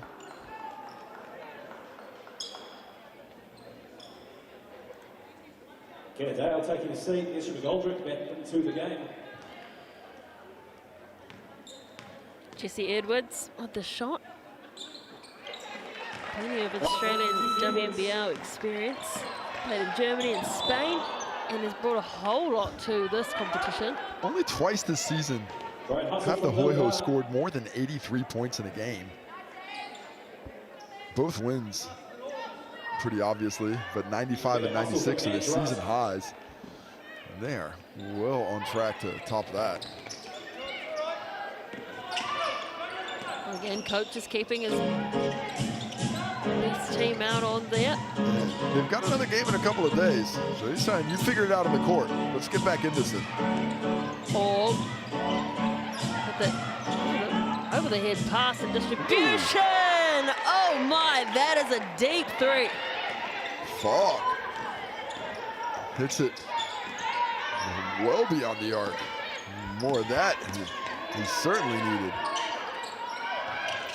Like that variation in Fogg's game. 8 seconds left on the shot clock. Simmons. Everything is turning up, Hoiho. It is just going their way. The shot is falling, the offense is clicking, and the D is locked down. Paul, again, just the radar is off for her at present. I think that's a foul on Bradley there. And Zoe Richards hustle, finds her on the court again. Take another look. Oh, you're not gonna guard me? No, I mean, not a bad contest, but just not there close enough as we take a look at the Chemist Warehouse, or sorry, the Good Health MixandPick.com poll. And Lil Dart, 100% of the activity right now. That seems like family. Shout out to Lil Dart's Australian family out there as Dart goes down, takes the hard screen from Fog. Well, that's why she's getting the points, because she's putting everything out there. She is putting it off there. She is impactful off the bench once again. 13 points on 5 of 7 shooting. She's got 2 assists, 2 rebounds, and the block shot. That's a stop, one of many that the Pouākai need. Ball to Mike Sell. Fog getting a little bit tangled up. Nice quick release there from Whittle. Can't get there, but they do get the second chance opportunity. Yeah, hasn't been a lot of eating off the glass today, but had that one there. Is that one gonna stay this way, go the other? Well, it stays here. Edwards thought it was going the other way. Isn't that a telltale sign when she literally starts walking the other way? When I used to be part of that call, I would immediately point that out to the ref. And say, they know it, they're going that way. Somehow that didn't really put me in the good books though. Dart unsuccessful, and it's a good fight underneath. This game's in the cooler. Coach Stojkovic, you need to take your starters out of the game. You need to let them start to rest and recuperate and start thinking about the next one, because it's just not coming together. The jigsaw pieces aren't making a puzzle. Oh, how's that? The elevation and the spin in the air. Great timing. She knows how to get that shot off. 15 points for Edwards to go with 6 rebounds and 5 assists for the center. And another turnover for the Pouākai. Oh, there'll be so many assists across all the Hoiho. Bradley almost made a meal of it, but don't worry, because who's there? Just outworking play after play. And now it's starting to take its hold on the Pouākai. As first we see the turnaround, the fadeaway, drops it in. She backs that up, coming the other way. Little dart hitting 100% of the vote. Somebody else has to get into that voting. Who wants to get in on it? Who at home? As we take a look at the Chemist Warehouse stats, let's look at Lil Dart's night. 13 points, 3 rebounds, 2 assists. But who else on this Hoiho squad can put their hand up? Claire Jacobs, 19 points, 3 rebounds, 4 assists. I love the way that Paige Bradley has been the orchestrator. Oh, we've got some Jaeger in there. I got to tell you, though, I don't think Morgan Jaeger's been the MVP of the game tonight. You know what's interesting for me? I thought Paige Bradley with 6 points, 6 assists, and 3 rebounds, facilitating so well. But tell me what's interesting to you, Taylor. Only like 10% of people picked the Hoiho to win this game. That is correct. They are incorrect. Everybody else did not know what's going on.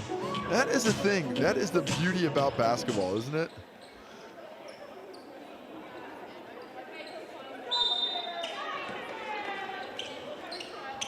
Back underway here. Oh. Gets it back again. And we finally see a couple of subs.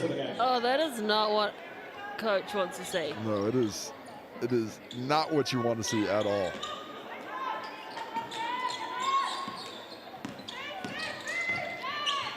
Oh, lovely baseline cut from Lil Dart. And that synergy between Bradley and Dart on display again. Whittle wants to push the pace, bring that ball down court, and oh, it's just let that get away from her. This has really been the story of the night for this team.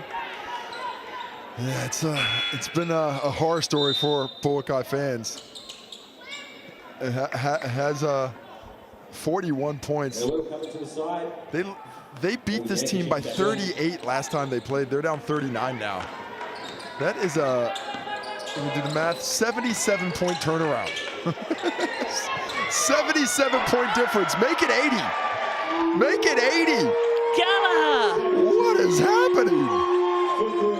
This Hoiho team are on fire. Watch out, Dunedin. Oh, my Lord. It's a big Friday night coming up.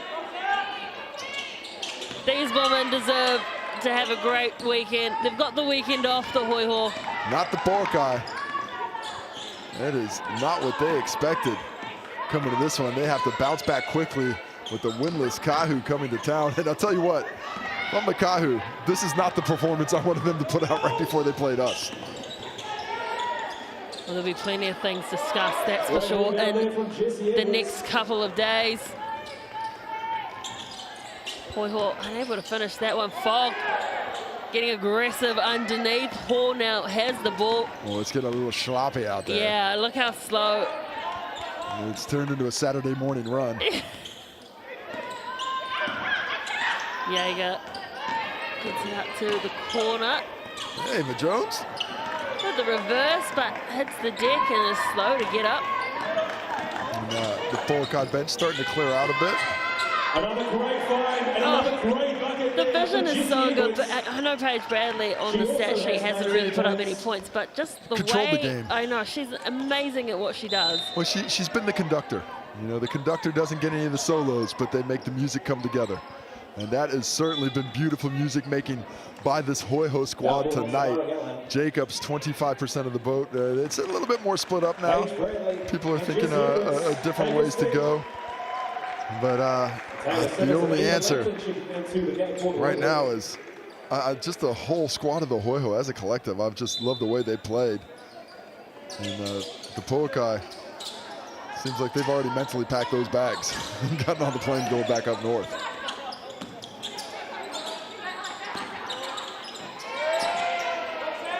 Pouākai,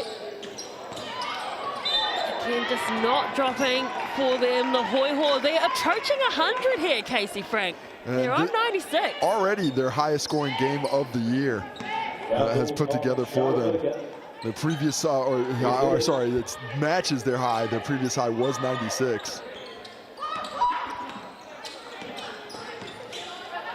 Simmons passes it off, will dart. Oh, just finds the lane. She creates the lane. Just accelerates. But look, at some point though, there's got to be a little bit of reflection on the defensive end. You have to stop the ball. They're just getting to the cup at will. A 46-point lead. Mike Lacey, give us some facts. The Southern Hoiho, what's their biggest lead of a game, their biggest winning margin? Biggest winning margin on the season. It's been 27. This is about to double up on that. You see the Jaeger drive. Lovely with the left. Taylor Mikesell getting the votes. That could be, I thought they'd be, well, it's not Halloween till tomorrow in the States, so maybe they're busy watching this game right now. Gallagher, nice and aggressive.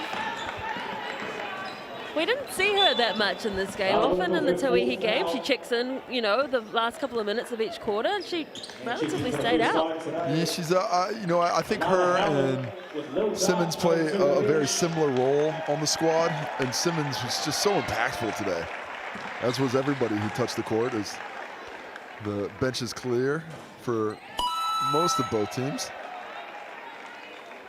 Langton, Howden, I see there on the court too, as well as Tauihi. There it is, it's 100. We're on the Hundy. And they've clocked up triple digits. Halloween. And they have almost doubled the Pouākai score. It is a tough watch for Pouākai fans. Oh, and again, you know, you mentioned this. Bring on your subs. Just bring somebody else in. Get some energy. You know, the starters didn't have it. You just need to switch something up. You know, at the time I would have thought it couldn't get worse, and it certainly did. Lacey Ramika was exceptional in the Rapid League. 14 points in Rapid, picking up right where she left off.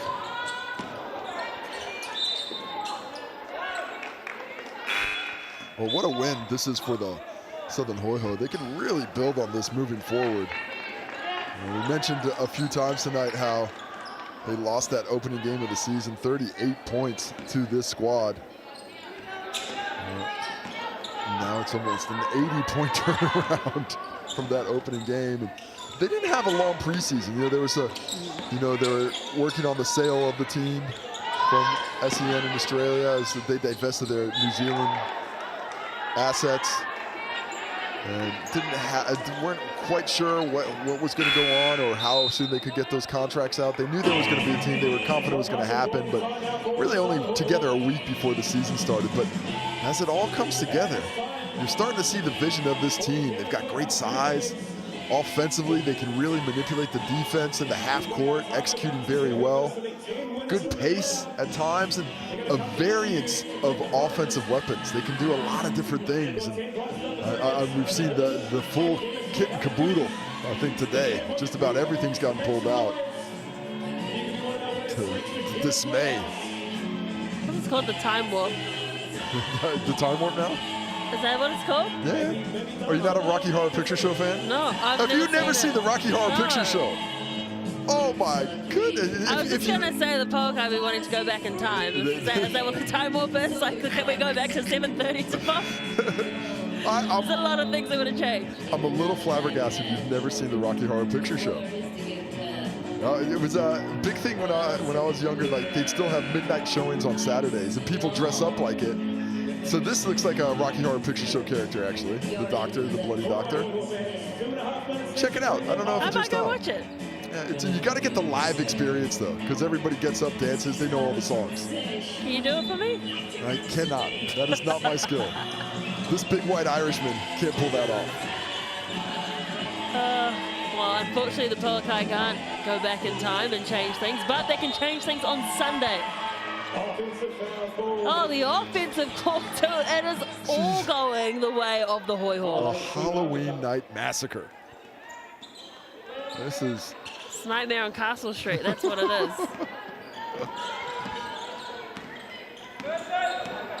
I would love to be on Castle Street right now after this, I'll tell you that much. I think the Pouākai would, too. Tauihi, well, introduced to the hips of Whitaker there.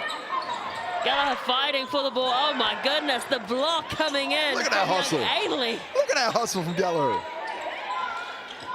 The three ball isn't going to drop. Chase it down. What an enjoyable night for the Hoiho. You look at the history of this team, they've had some tough years. First year was a really tough one. Didn't really able to get on the winning side too often. Struggled a little bit last year after making the initial finals appearance the year before in season 2 of Tauihi, but they're looking like a finals team this time around. Pouākai adding a few more points. Put a little bit more respect on that scoreline. Hoiho in a little bit of a scoring slump after cracking the Hundi.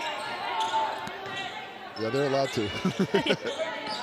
Oh, Howden just rips the ball out of Langton's hands. Tauihi wants to do something herself. Massive height mismatch. And she does well to get around and underneath. Yeah, she's got the speed, though.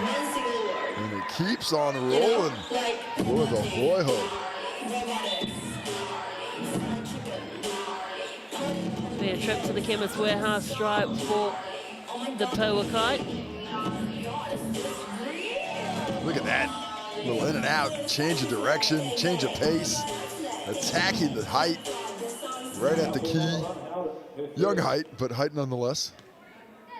The 15-year-old getting some taste of Tauihi action. I bet she hasn't watched the Rocky Horror Picture Show as well. I guarantee that she would Born look in at me. 2010? She would give me the same look you gave me when I mentioned it.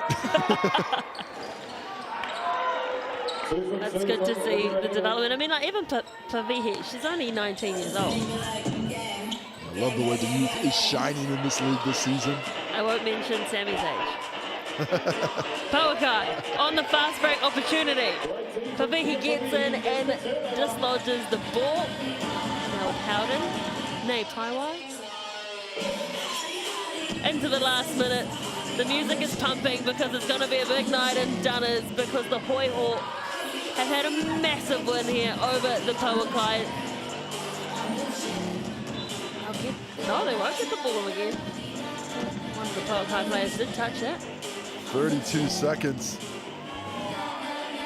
Pouākai cannot get that clock to run off fast enough. They just want to flush this game away, get on to the next one. Much comfier in the confines of Cowles on Sunday. Well, you know what they want to do? They'd rather catch flights and not feelings. They just want to get this done. Get on their flight home. No feelings. Well, leave it in Dunners. I got a feeling they might catch a bit of a spray. This film session, this dissection of this one is not going to be enjoyable. Howden with the spin move. Hey, congrats. to Bowden and the nuptials. Fantastic.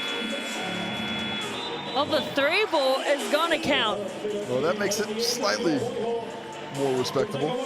It is a huge win here at the Edgar Centre in Dunedin for the Hoiho. It's a positive end for the Pouākai with a nice triple, but that is a vast difference from game 1, a 38-point deficit, to now the Hoiho turning things around and winning by almost a similar margin. Your MVP of the game is Rebecca Pizzi off the Hizzy. A struggle from the floor efficiency-wise. How about the American duo of the Pouākai, Mikesell and Hall, combined for 2 for 23 from the field? You're getting that lack of impact out of your restricted players. It is very difficult to get a victory. And indicated by the results, Pizzi comes through in the end with the MVP. Congratulations to the fans at home who selected her. And we will take a look at the stats. Hopefully they're not dripping with Pouākai blood. The Jacobs, Edwards, 19 points apiece. Dart with 17. Simmons with 15, Pizzi with 12. Just the 3 double-figure scores, led by Ezra McGoldrick. Great job on the glass overall. It was a advantage of 48-43 to the Hoiho, who stood up against the physicality, led by Edwards and Pizzi and Simmons. 9 assists for Paige Bradley, once again doing such a nice job of orchestrating the offense. The assists were so impressive. 26 on 38 buckets for the home squad, and just 13 assists in total. There's the block party. Wasn't enough to slow down the Hoiho, though. McGoldrick and Edwards, 2 apiece. And the steals, turnovers, 16 in total for the Pouākai. That's a +7 advantage for the Hoiho this evening. Simmons leading the way with 3 of everybody up there. High fives all round for the Hoiho fans that came to support. Face painted and all. So good to see them here on a Friday evening. Nowhere else you'd rather be than watching the JJ Gardner Homes Tauihi Basketball League. Coming up, the Phi tomorrow afternoon will host the Queens, and then on Sunday the Pouākai will be licking their wounds. They go up against the Kahu, still in search of their first win after 6 games of the season. But after that performance from the Pouākai, they'll be looking pretty pumped and excited for that one. The Hoiho in round 7 on Friday night, again back here in Dunedin. But hey, I'm looking forward to that one now, Casey Franks. They're playing the Phi. Yeah, that's going to be interesting. If they can continue this form into that game, book a seat to watch that. And that's another great battle on the front court as well. I am salivating about tomorrow's matchup, though. That matchup down low of Brown and Davidson against Snyder and Hank. Ooh, that's a tasty one. Tasty basketball coming up. Well, the kids are out on the court now. They're enjoying themselves, and so are we here, giving you the coverage of the Tauihi Basketball League in Aotearoa. On behalf of Casey Frank, myself, Taylor Johnson, and the Sky Sport crew, we wish you a safe and happy Halloween, and we look forward to seeing you back here at 2 o'clock tomorrow. Mā te wā.